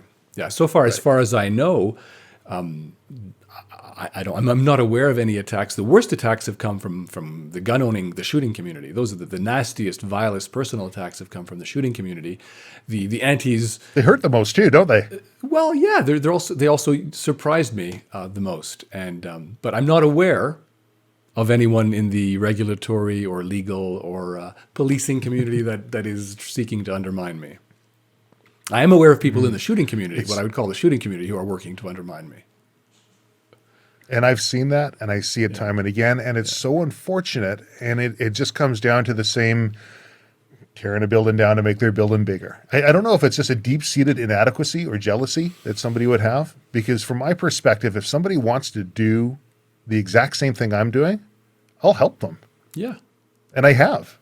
And I have countless times train people up as instructors, train people up, show them how I conduct my business, show them how, even on the podcast here, there's numerous people that I've had come in. Some people have taken me up on it. If you want to start your own podcast, I've got all the equipment. I've got a studio. I've got a room, right? Of course, That's not an open offer to everybody. Those are people who have already vetted and are primarily past guests who have been on my podcast, and I find that you tend to form a closer relationship because you really get to intimately know somebody over this period of time. But Yeah. I think there's always going to be haters. And I guess what I've come to, so you've been in the business, 2 or 3 decades at this stage. I'm a newbie. I've only been around since 2015 doing this. And what I've found, though, I'm curious if like, I feel like I'm getting to where you are, which is that, yeah, it's a big family. And just like you can disagree with Uncle Harry, you can disagree with this organization or that individual. It doesn't mean we're going to agree on everything all the time. We can still be respectful, and okay, you do your thing over there. I'm going to do my thing over here. I don't have to dump on you. You don't have to dump on me. That's I tried it. I probably have dumped on people in the community, and I probably will regret it. But I've done my best not to, and stay united. Doesn't mean we love all of. Doesn't mean we all have to love each other, but we can still be. We can at least avoid dumping on each other. I remember a number of years ago, this is going back a fair bit. So a fellow wants to be an instructor. There's a group of them. They wanted to come through and do a instructor level course. And I was teaching a course that, okay, you want to come in, you can shadow with it, myself and another instructor. And this guy says, well, I don't have a vehicle. Can you give me a ride in? Okay, no problem. Where are you at? And okay. So he takes a bus, comes to a location, pick him up, drive him in, drive him back and forth again the next day, provide him with lesson plans, training syllabuses, stuff that wasn't being provided by the firearms program, things how I would put together the course. Basically just a cookie cutter. If you want to get it going, here you go. Afterwards, this fellow says, I don't really have any money because I never accepted payment at the get-go, and I probably should have. Can I just work it off? Can I just keep working with you? I'm like, I don't know. I hummed and hawed a little bit, and no, you should pay. And I was only like, I think I charged him. We're going back 20 years or so. I think I charged him like $100 or something, like nothing, nothing for setting somebody up for great success in the industry. And then he comes by with his firearm. Oh, can you cut and crown my barrel for me? Yeah, not a problem. Do it for free of charge. Can you help me find some deactivated or disabled firearms? Yeah, not a problem. We'll get you set up because I had the contract. There's 2 businesses. One was Murray Charlton, that was who at the time was the owner of MD Charlton's, and myself, who had the contract for all seized firearms from the police for disabling for firearm safety course instruction. No problem. Get you set up. And I'm in the back of Hunter's Sporting Goods, which is no longer. I helped a fellow I know who actually I met him in Army Cadet Camp and lived with me for a while, and helped him out at a couple of gun stores till a point he took over and owned Hunter's Sporting Goods. And I'm in the back, and I see this other instructor who had trained up, and I have my cards out the front of Hunter's Sporting Goods, and somebody comes in, and they're looking to take a course, and they pick up the card, and I'm sitting there, and I'm watching. He doesn't know I'm there. And this guy says, no, you don't want to go see them. That Travis guy, he's no good. You got to come to me. And he spends the entire time, as opposed to saying why he's so great, which I think would be fantastic of anybody, emphasize the points of why you are great. Don't spend the time emphasizing why the other person, in your opinion, isn't great. And I'm sitting there thinking like, holy crow. Like I bent over backwards to set you up only to have you out there bad-mouthing me. And I see this. And then when the May 16th, 2008 stuff went down, which will probably be a conversation at a later date, I get to read things that he's written because somebody supplied me back-end information they're getting from the forums. And it is astonishing what some people will do or say in order to just try and give themselves a leg up at the expense of anybody else out there. So I don't think there's ever going to be a lack of haters in our industry or any industry. But I think for myself personally, I've got to be a lot more diligent about allowing myself to be taken advantage of, where my good intentions be used but against me by those of ill intention. So as you're building yourself up, and you're probably seeing similar kind of things, it's probably changing your approach to how you report and how you put your blogs out. I don't know. Yeah. And I think also what I hear a bit like underneath what you're saying is it's besides what we do publicly on air, on microphone, on video, in our businesses and so forth, is how we change as men, as individuals. And I think it's a reflection, especially now as a parent. What are the kind of values I want to demonstrate? Because I'm learning kids don't listen, they copy. What are the values that I want to model for my son? And one of those is that, okay, you can, every cliche in the book, the dogs will bark, but the caravan moves on. Or if you stop to throw rocks at every dog that barks, you will never reach your destination. I think that one's Winston Churchill.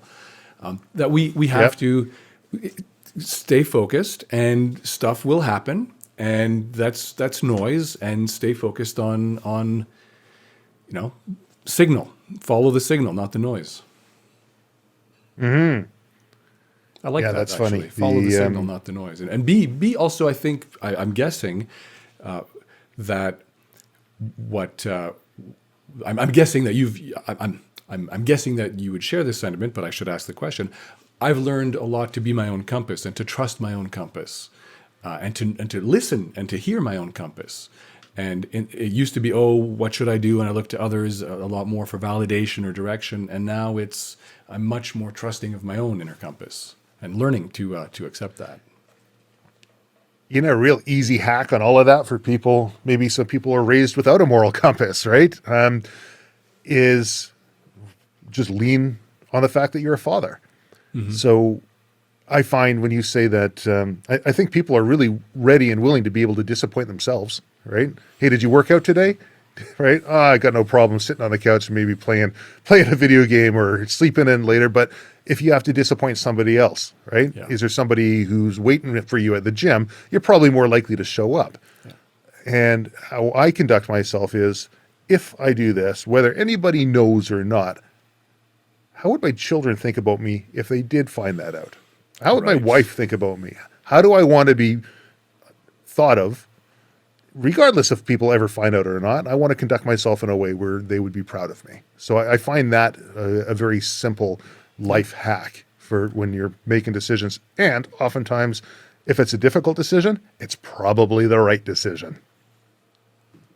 So I love the pride angle, and I'm proud to say it, because a while back I would have said, that's, kind of egotistical and vain, and what do you care what other people, and what do you care? But I said, okay, use it. It's a Jedi mind trick. I'm a proud, vain, egotistical, whatever. I'm going to use it to my advantage. I care about how I look, and I care about what my wife and my kid think about me, and absolutely. You got it. I like the life hack. Yeah, use the, and also I think there is something deeper, which is your identity. I'm the type of guy who, am I the type of guy who misses my appointments and my commitments, or am I the type of guy who respects my appointments and my commitments? It can be very powerful. Very much so.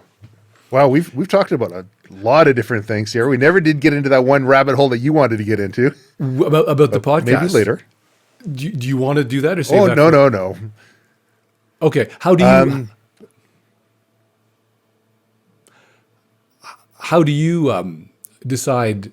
Walk me through your process for the pod, let's say a podcast episode. All depends on who I'm going to be having on as a guest. I mean, sometimes I will approach it more from a maybe fly by the seat of your pants. I don't like to say that, because I always do research. I always have some ideas. I'll write down different things that I'd like to have if I get stuck in the conversation and I don't quite know where to go. I've got different things. Like in front of me, I've got Alec Baldwin, Rust, right? There's one thing that completely off topic, right? But it's something that is a talking point. Yeah, I've got my list. I'll write a bit of an intro. Here. There you go. So I'll have an intro, so I know where to start, because I find that to be the most difficult thing in the podcast. How do you start the conversation? And I don't listen to podcasts. I once in a while I'll hear tidbits from some, but I'm not the type of person to sit down and listen to a full long form podcast because I don't have the time. If I'm in my vehicle, I'm driving to go hunting, let's say, or go surfing, or I'm going to be gone for a while. Sure, not a problem. I'll listen to a book or a podcast, but my office is a 10-minute walk from my house. My studio is a 10-minute drive from my house. It doesn't give me a lot of time to listen to a podcast. So unless I'm doing some woodworking in the shop or I'm in the metal shop in the back here, maybe I'll put something on in the background to listen to. I've approached the podcast from a intentionally ignorant standpoint. I don't know if that's good or bad, but I didn't want to be like every other podcast. And maybe I ended up like it. I don't know. But I wanted to be able to provide something that was unique to me. And I figured the best way to do that would be just without inundating myself to try and be like everybody else. Do you pick your guests? Or do guests approach you? Both. So we got both sides. I mean, I'm super flattered when someone approaches me. There have been some podcasts that'll never see the light of day, and not because they were a bad podcast, but because I've got respect for the guests who came on there, and I didn't feel that they came across in the best possible way, and it didn't go in line with the bringing the positivity and the core values of what I would like to be able to put through on the Silvercore podcast. I've got one I'll be recording next week with just a fantastic fellow who is extremely well accomplished. He's been on past podcasts. People will hear about him again, so I won't be giving that one away. But he gave me a message last night. It says, it's been too long. I'd really like to be on the podcast. And he's done tons of different podcasts, very well spoken. And I'll take it for what it is. He says, out of all the podcasts that I've been on, I look forward to yours the most. And so that's, I value that highly. Yeah. So I'll try and find people who have extraordinary life experiences. There's been suggestions that have come up for some people who've done some pretty neat things, but I just don't have any idea in my head of how I'll be able to talk with them. And until I can get that figured out, I don't ask them to be a guest. How long does it take you from prep to recording to editing to publishing? Some are really quick. Most aren't. So as I go through a podcast, I will record it. So we've been talking for a while. I think this is my longest podcast yet. I'll record it, and then if I'm really on the ball, I will edit it right shortly afterwards while everything's still fresh in my memory. And if there are long extended pauses, then for the listener's sake, because I value the listener's time, figure if they're going to be spending their time listening to me, I want to provide them with something that's educational or entertaining. And I'll take out some of the long pauses, or let's say somebody had to use a washroom halfway. Obviously, we edit all of that stuff out, but I do my best now not to go over it with the white glove treatment, not taking out all the ums and ahs and ticks and all the rest. So I can get through one in a day, but oftentimes it'll be longer. Because now that we have video, I've got to do color grading. I've learned Premiere Pro and Adobe Audition, and then you got to make, I run it through and I do a complete transcript of everything that we've talked about for SEO, and I run it into YouTube, and so you have to make thumbnails in Photoshop, and then do a bit of a write-up and post it up on your podcast provider, and then you're constantly looking at different areas where you can pick up feeds, and then I'll get on to Reddit and different forums. And if I think it's going to bring value to the people, I don't want to be the guy who's out there just shamelessly plugging myself. But if I can actually add some value to a conversation, then I will submit it on these different places just to try and get some more exposure. So it's not a swift endeavor. Mind you, I've done a podcast with another fellow. He's first one that I was ever on was his podcast. And he will record it, and it's up.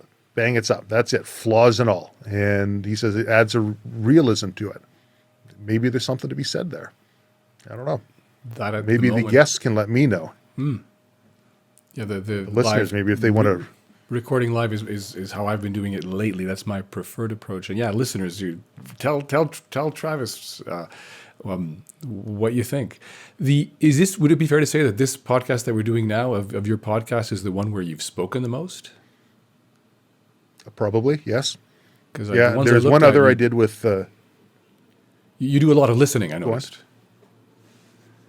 I do. If a person wants to talk, I'm going to let them talk, because I can, if I wanted to, I can turn the mic on myself and I don't have to have anybody in the room and I can talk all I want. But if I've asked somebody to come in and they're using their time to share their passion with others, I want to hear what they have to say. It's not an ego thing for me. I don't particularly enjoy listening to my voice, but I enjoy the process of creating something. And if I can watch that grow and others get value out of it, then I like that. So that's why I do a lot of listening. I'm getting the impression that you like to empower people. Is that fair? I tend to, yes. Yeah. And the process of empowering other people, the difficult part is finding the right people to spend your time and energy. In earlier years, I would help everyone I can, just help them out and do what I can, because I find value in being of assistance to others. And I mean, you can analyze that any which way you want to, from the positive to the negative sides, but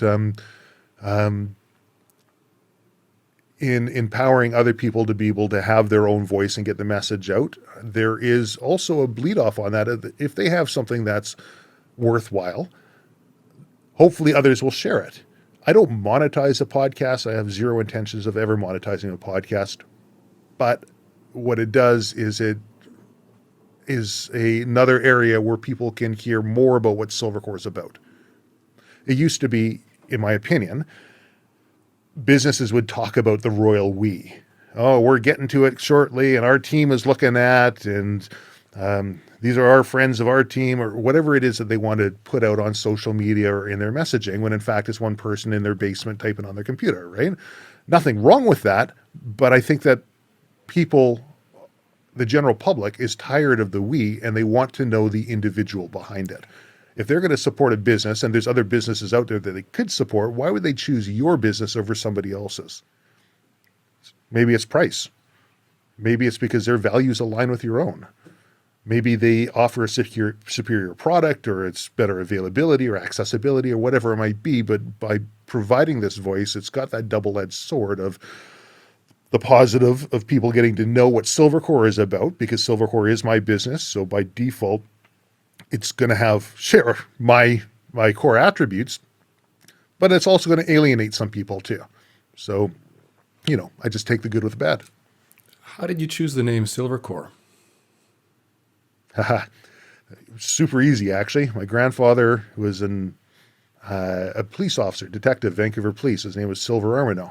My other grandfather was Cornelius Bader. He's an entrepreneur, and he had a very successful bakery that he had. He owned about a city block down by the Croatian Cultural Center, and he used to talk about how they were bigger than Dad's oatmeal cookies, right? But anyways, I just took Silver and Core, and I just called Core a little bit different, did a little portmanteau, and you got Silvercore.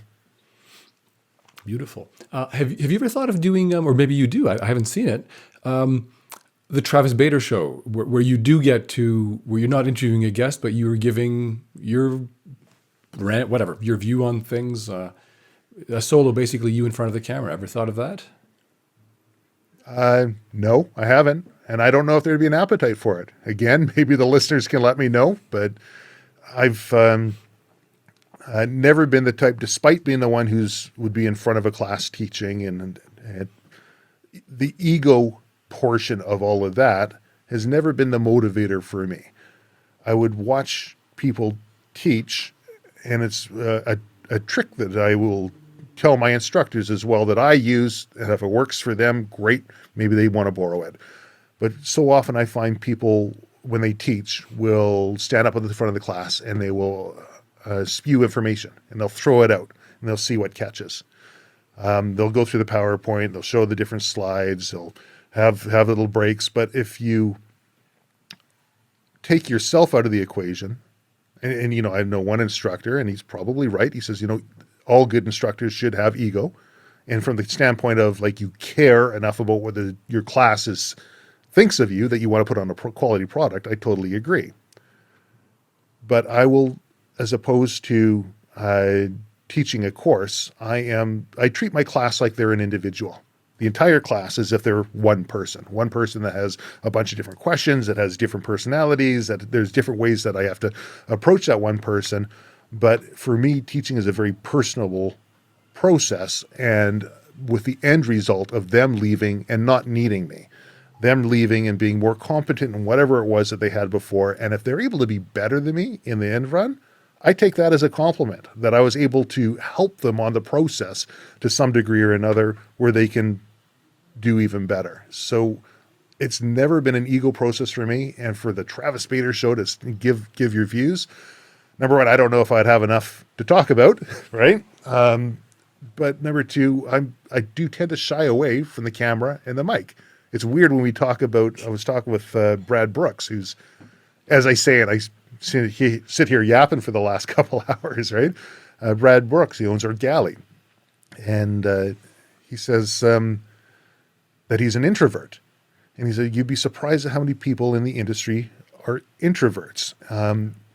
And I'm like, well, hold on a second. So he's got an awesome, you go check out Brad Brooks' business, awesome business. Go check out his YouTube channel, and he does like fantastic cinematography, filmography, showing him out in the mountains, doing his thing from a very personal kind of connection. And he says, and he lists off a number of other names in the industry that are well known, some people through the Meat Eater crew, some on other crews. And he says, all of these people, when we talk, we're introverts.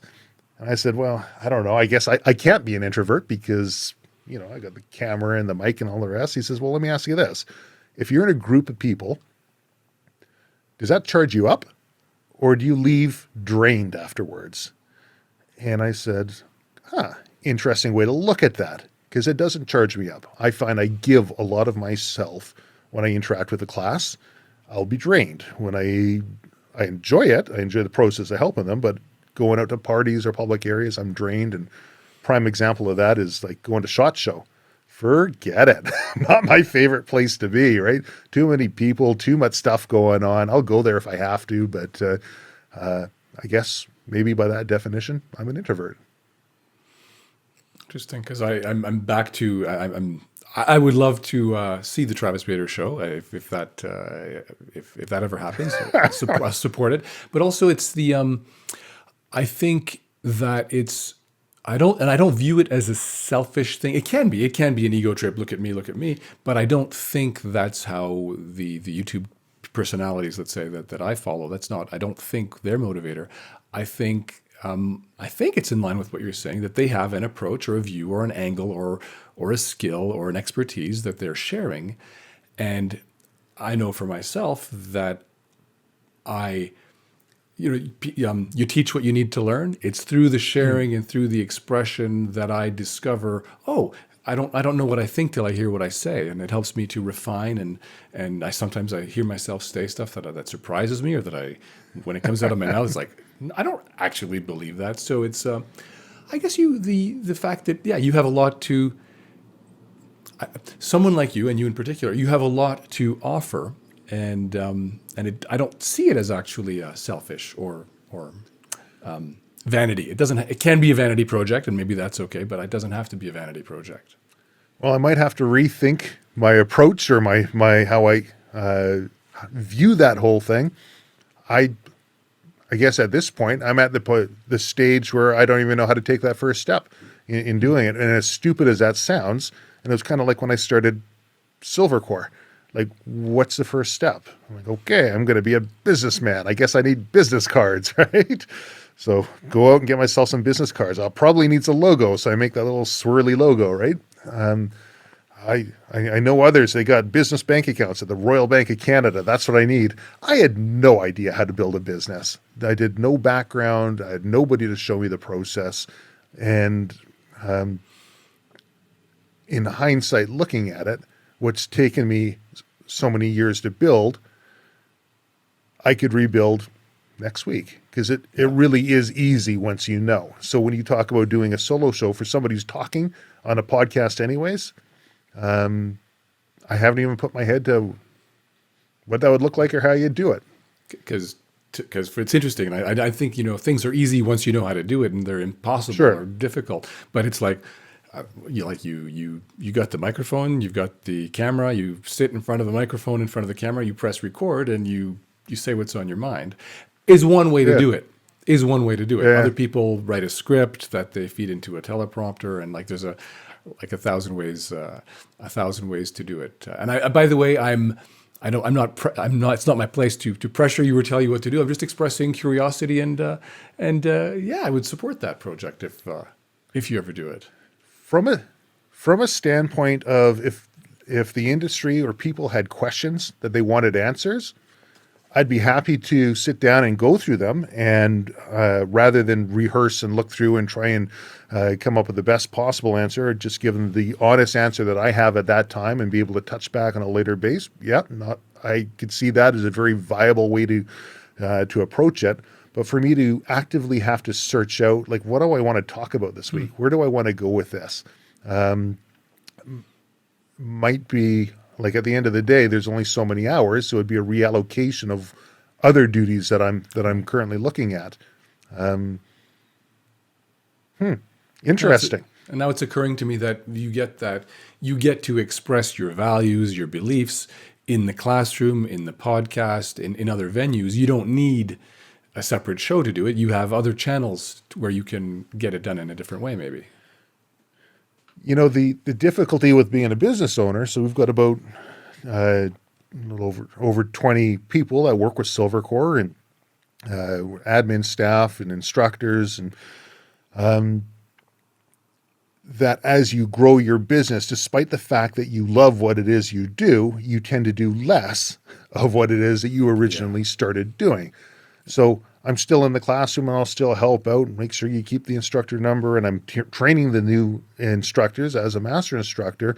But the day-to-day instruction and teaching, if I were to put myself into that role, which I love doing, it would be a disservice to my coworkers who require the business to expand and to move forward. So just the typical thing that you get bigger and bigger, and you stop doing the one thing that you originally started doing.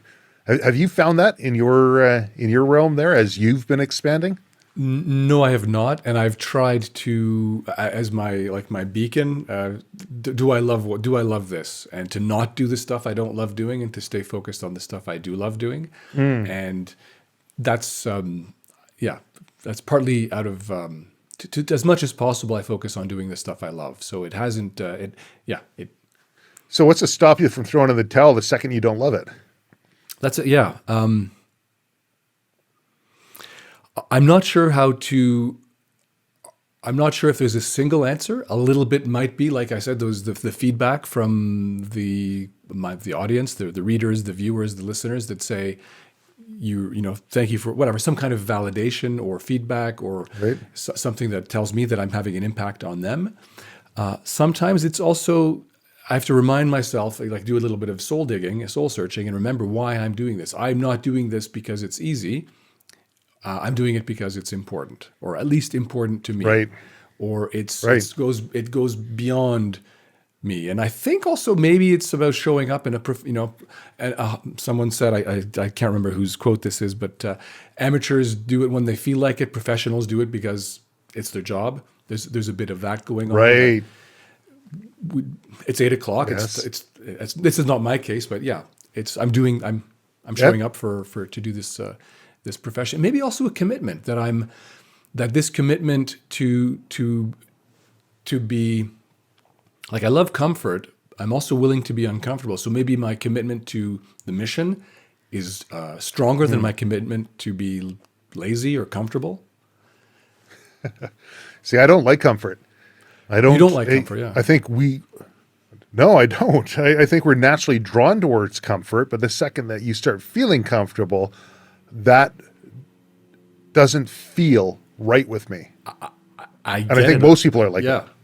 Well, so it's the thing, like, it's I'm more looking for, that's a really interesting, I'm going to kind of play with that for a sec. I love being comfortable. Like if someone says, do you want a bed of feathers or a bed of nails? I'll go with the bed of feathers. But sometimes there's a higher value, which is learning. Well, I'd like to experience, I've seen these yogis, they lie on a bed of nails.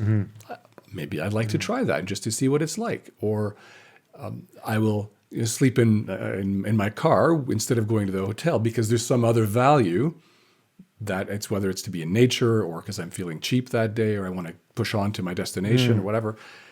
Yes, comfort is not my main value. Speaking of the bed thing, it's funny. As a teenager, I had a water bed, and that was when water beds were all fallen out of vogue and nobody wanted them anymore. So I got a free water bed from somewhere, and they have a little heating pad at the bottom of it that heats up the water inside the bed. So it's about body temperature. Otherwise, you're hot or cold. Thing is, body temperature, if you're a degree higher or a degree lower, you're going to feel really hot or really cold.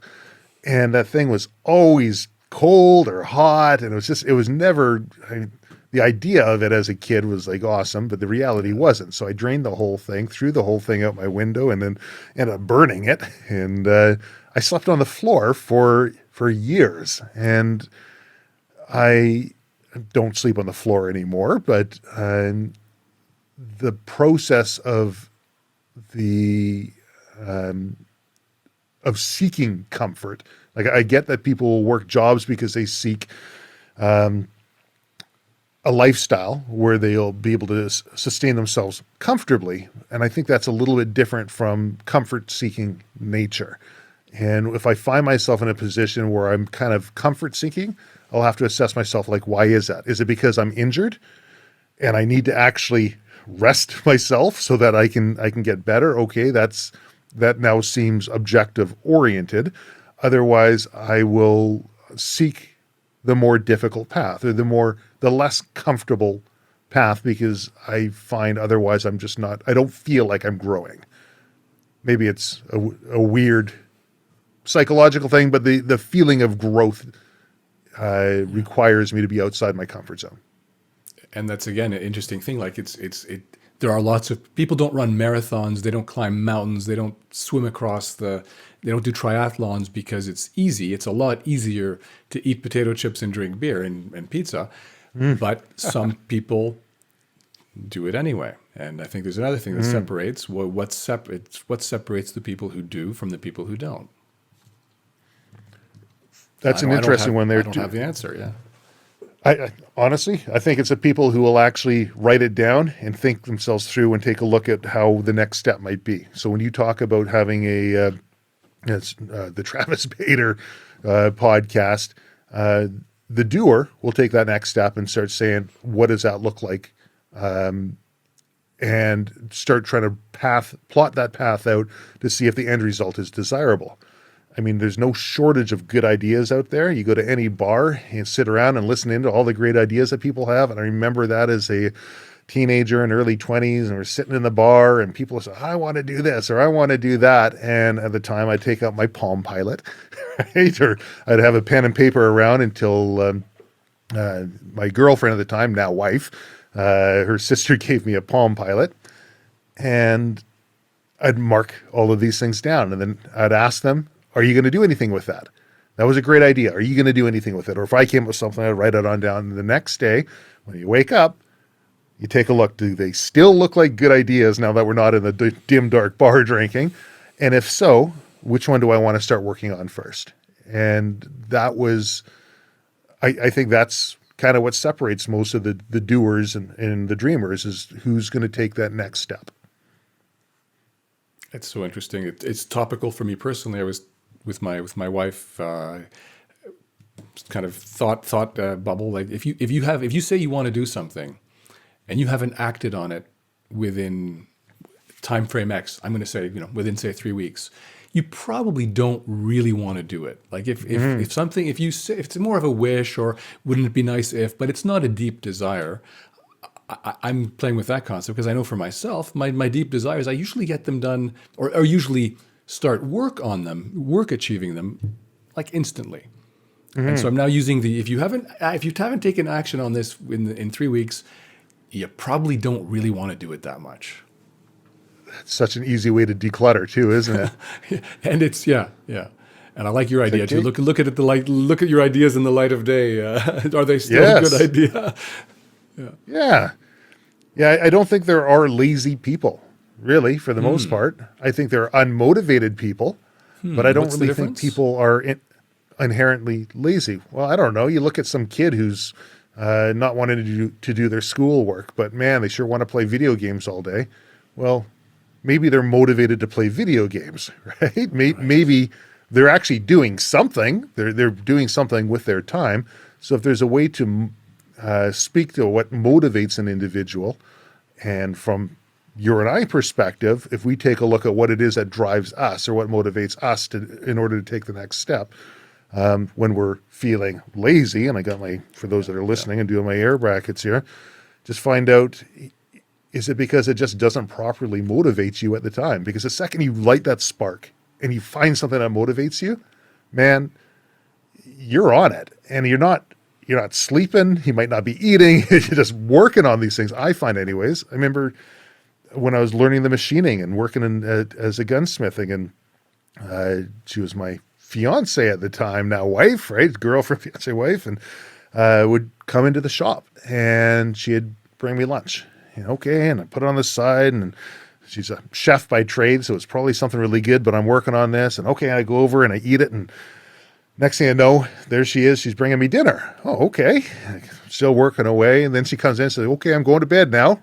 Okay, I'm still working away. And next morning it would come around and be like, geez, it's 3, 4 o'clock in the morning. I better get some sleep. But when you're motivated, that's how a person tends to respond. Hopefully people have better boundaries and control over that motivation when they do it. But, and that's coming from somebody who, like, I got straight Fs in grade 7.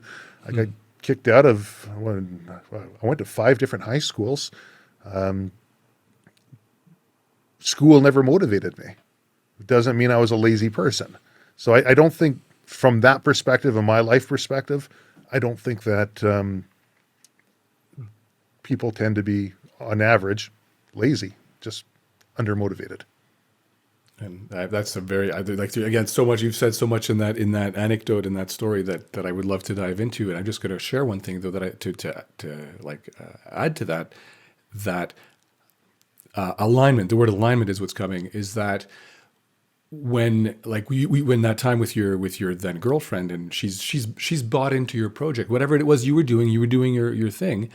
And, the law of attraction, she was helping you and supporting you, brought you dinner, and didn't try this, you're not spending, I miss you, and whatever. No, she was fully on board, and you were staying up to 3. And we have energy, like I believe when we are aligned, the universe helps us, and we have energy and resources and attract people and miracles, basically, when we're aligned and getting into the zone. I think what you talked about to me, it's like that Flow expression. state. Flow, yeah, absolutely. A state of flow of being in the zone. Amen to And, being in flow. And people talk about the law of attraction, or do we live in the matrix? Do we create our own kind of destiny? And to a degree, perhaps, but I think there's a natural proclivity of the brain to be able to reform things that have happened so that you can look back and say, this happened because, right? Yeah. So I think we will naturally either find ourselves in situations where we attract certain things, or we end up writing them off, or B, we will turn around afterwards with the benefit of hindsight and say, see, that's why it happened, because A, B, C, and D, because it's always easy to be able to reframe these things.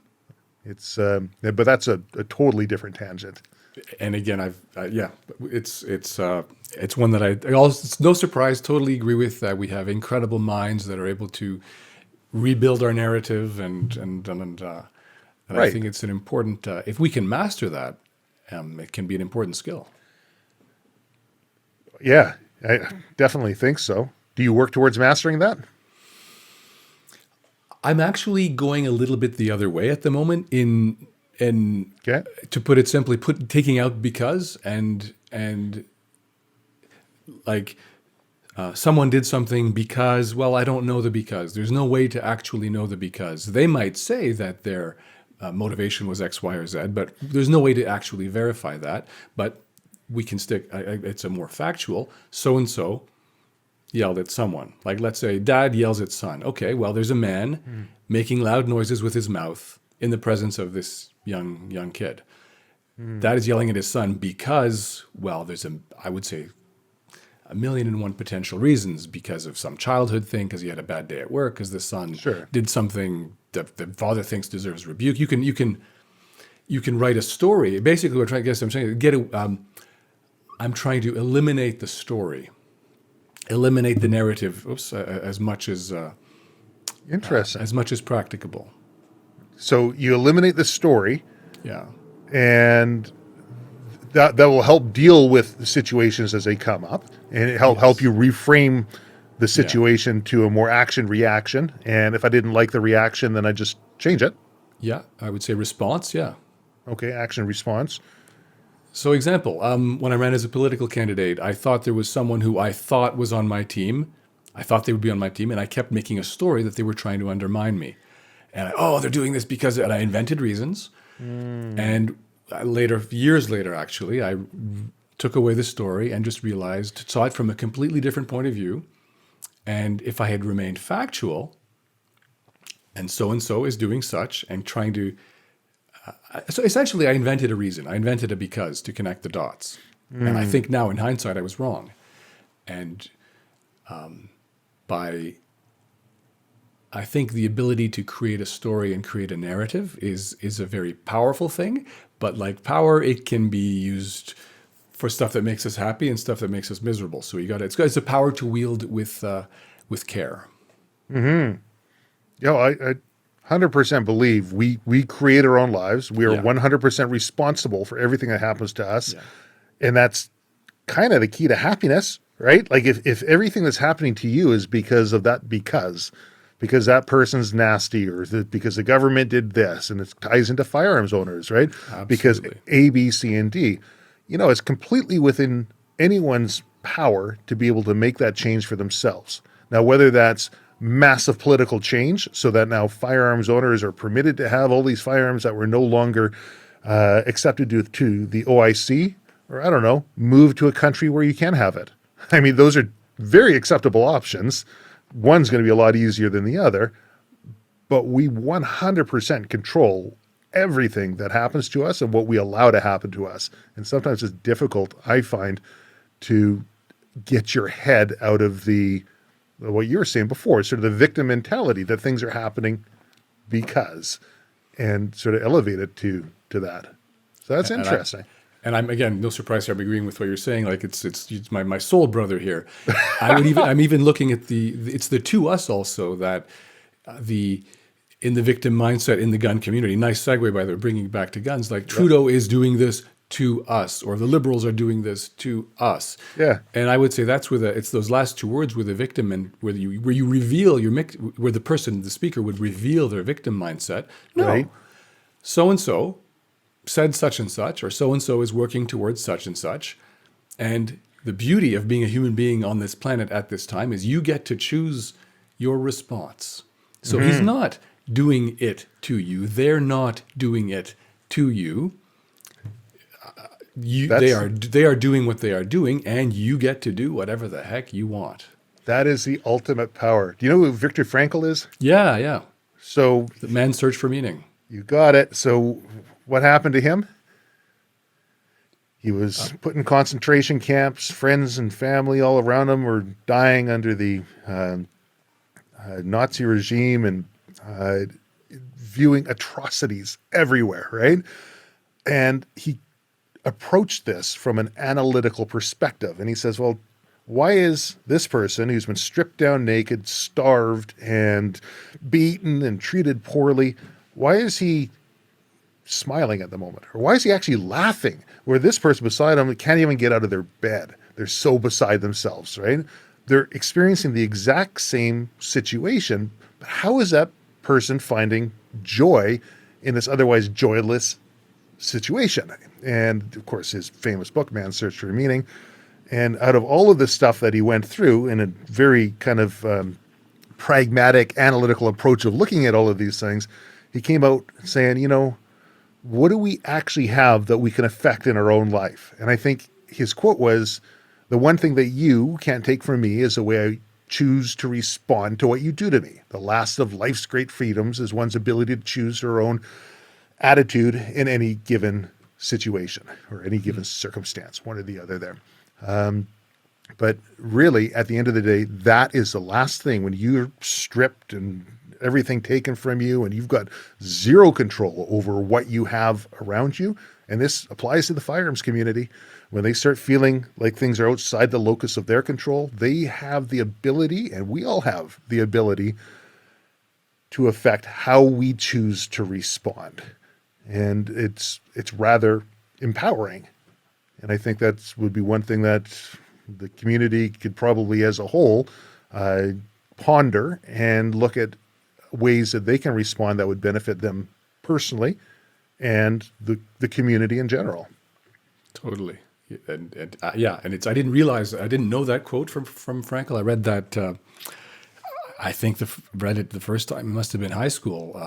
But remember, it is a very powerful book. And if we can mostly not control our circumstances, we can certainly control our response or shape our response to our circumstances. And this, as a new father, I get this every day. Yeah, I got a screaming kid. I can still be happy. Or I got a kid who woke me up 5 times last night. I can be, I'm tired and sleepy, or I can still be kind and loving and energetic, even though I didn't sleep much last night. Yeah, totally.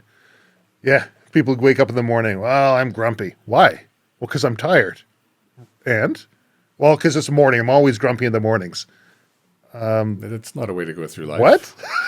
Why? Right? I get it. It's hard to break out of these systems and routines that we tend to get into. I guess, again, getting off topic a bit, but we choose our reality and then we make our reality. Yes. So you choose at the end of the day, do you want to be happy? That's a very simple question. Do you want to be happy? And the answer should be, I think for most people, yes. Not yes and, or if this happens, it's a simple one. Yes, I'd like to be happy. Are you happy? And then introspectively take a look at that. If the answer is no, then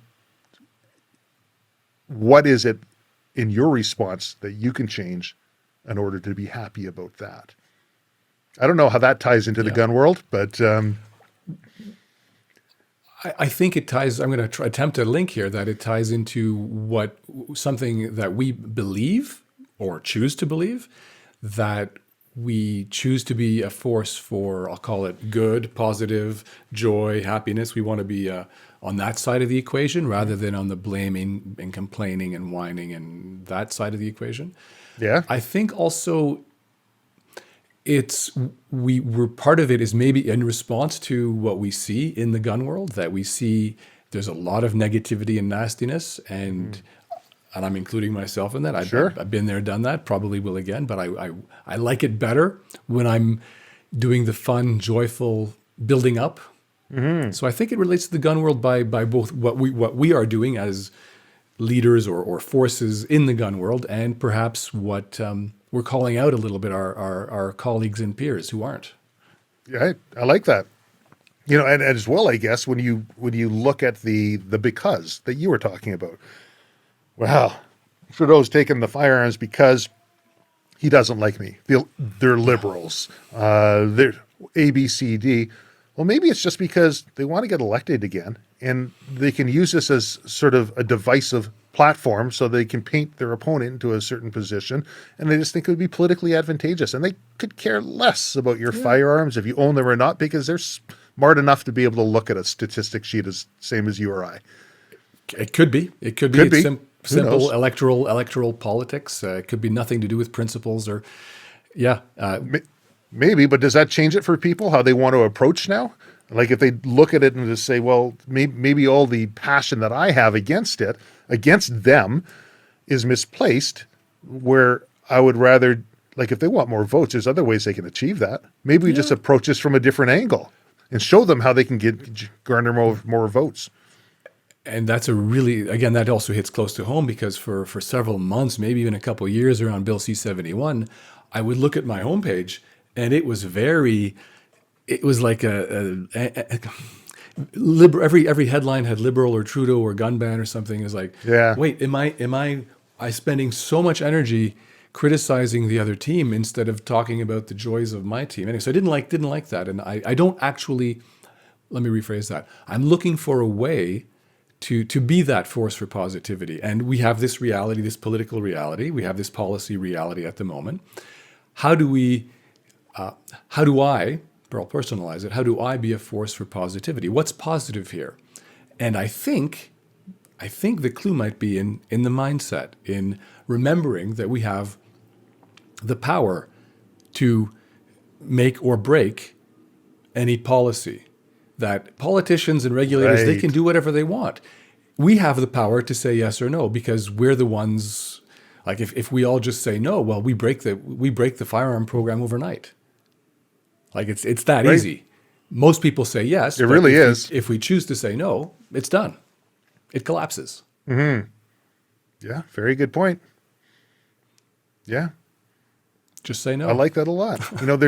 There are other things that are on the back of my head that I figure I could throw out, but it's going to take us down another tangent. And I'm looking at the time. Let's end it there. And unless there's anything more that you'd like to be able to get out or say. Travis, what I would like to say is in preparing for this, you lit me up. And when you're talking about empowering and enabling, those are the kind of the keywords that I associate with you. Before this interview and in this conversation, it's a huge all over the place, and I find it. You've lit me up and you've inspired me, and I'm now looking forward to doing a whole bunch of other stuff. So it's been an absolute treat, and I cannot thank you enough. A huge thank you for having initiated this conversation, Nicolas. Likewise, I really enjoyed the conversation. I'm looking forward to future conversations. And for the listeners, anyone who's made it this far, please check out TheGunBlog.ca. Tons of great content on there.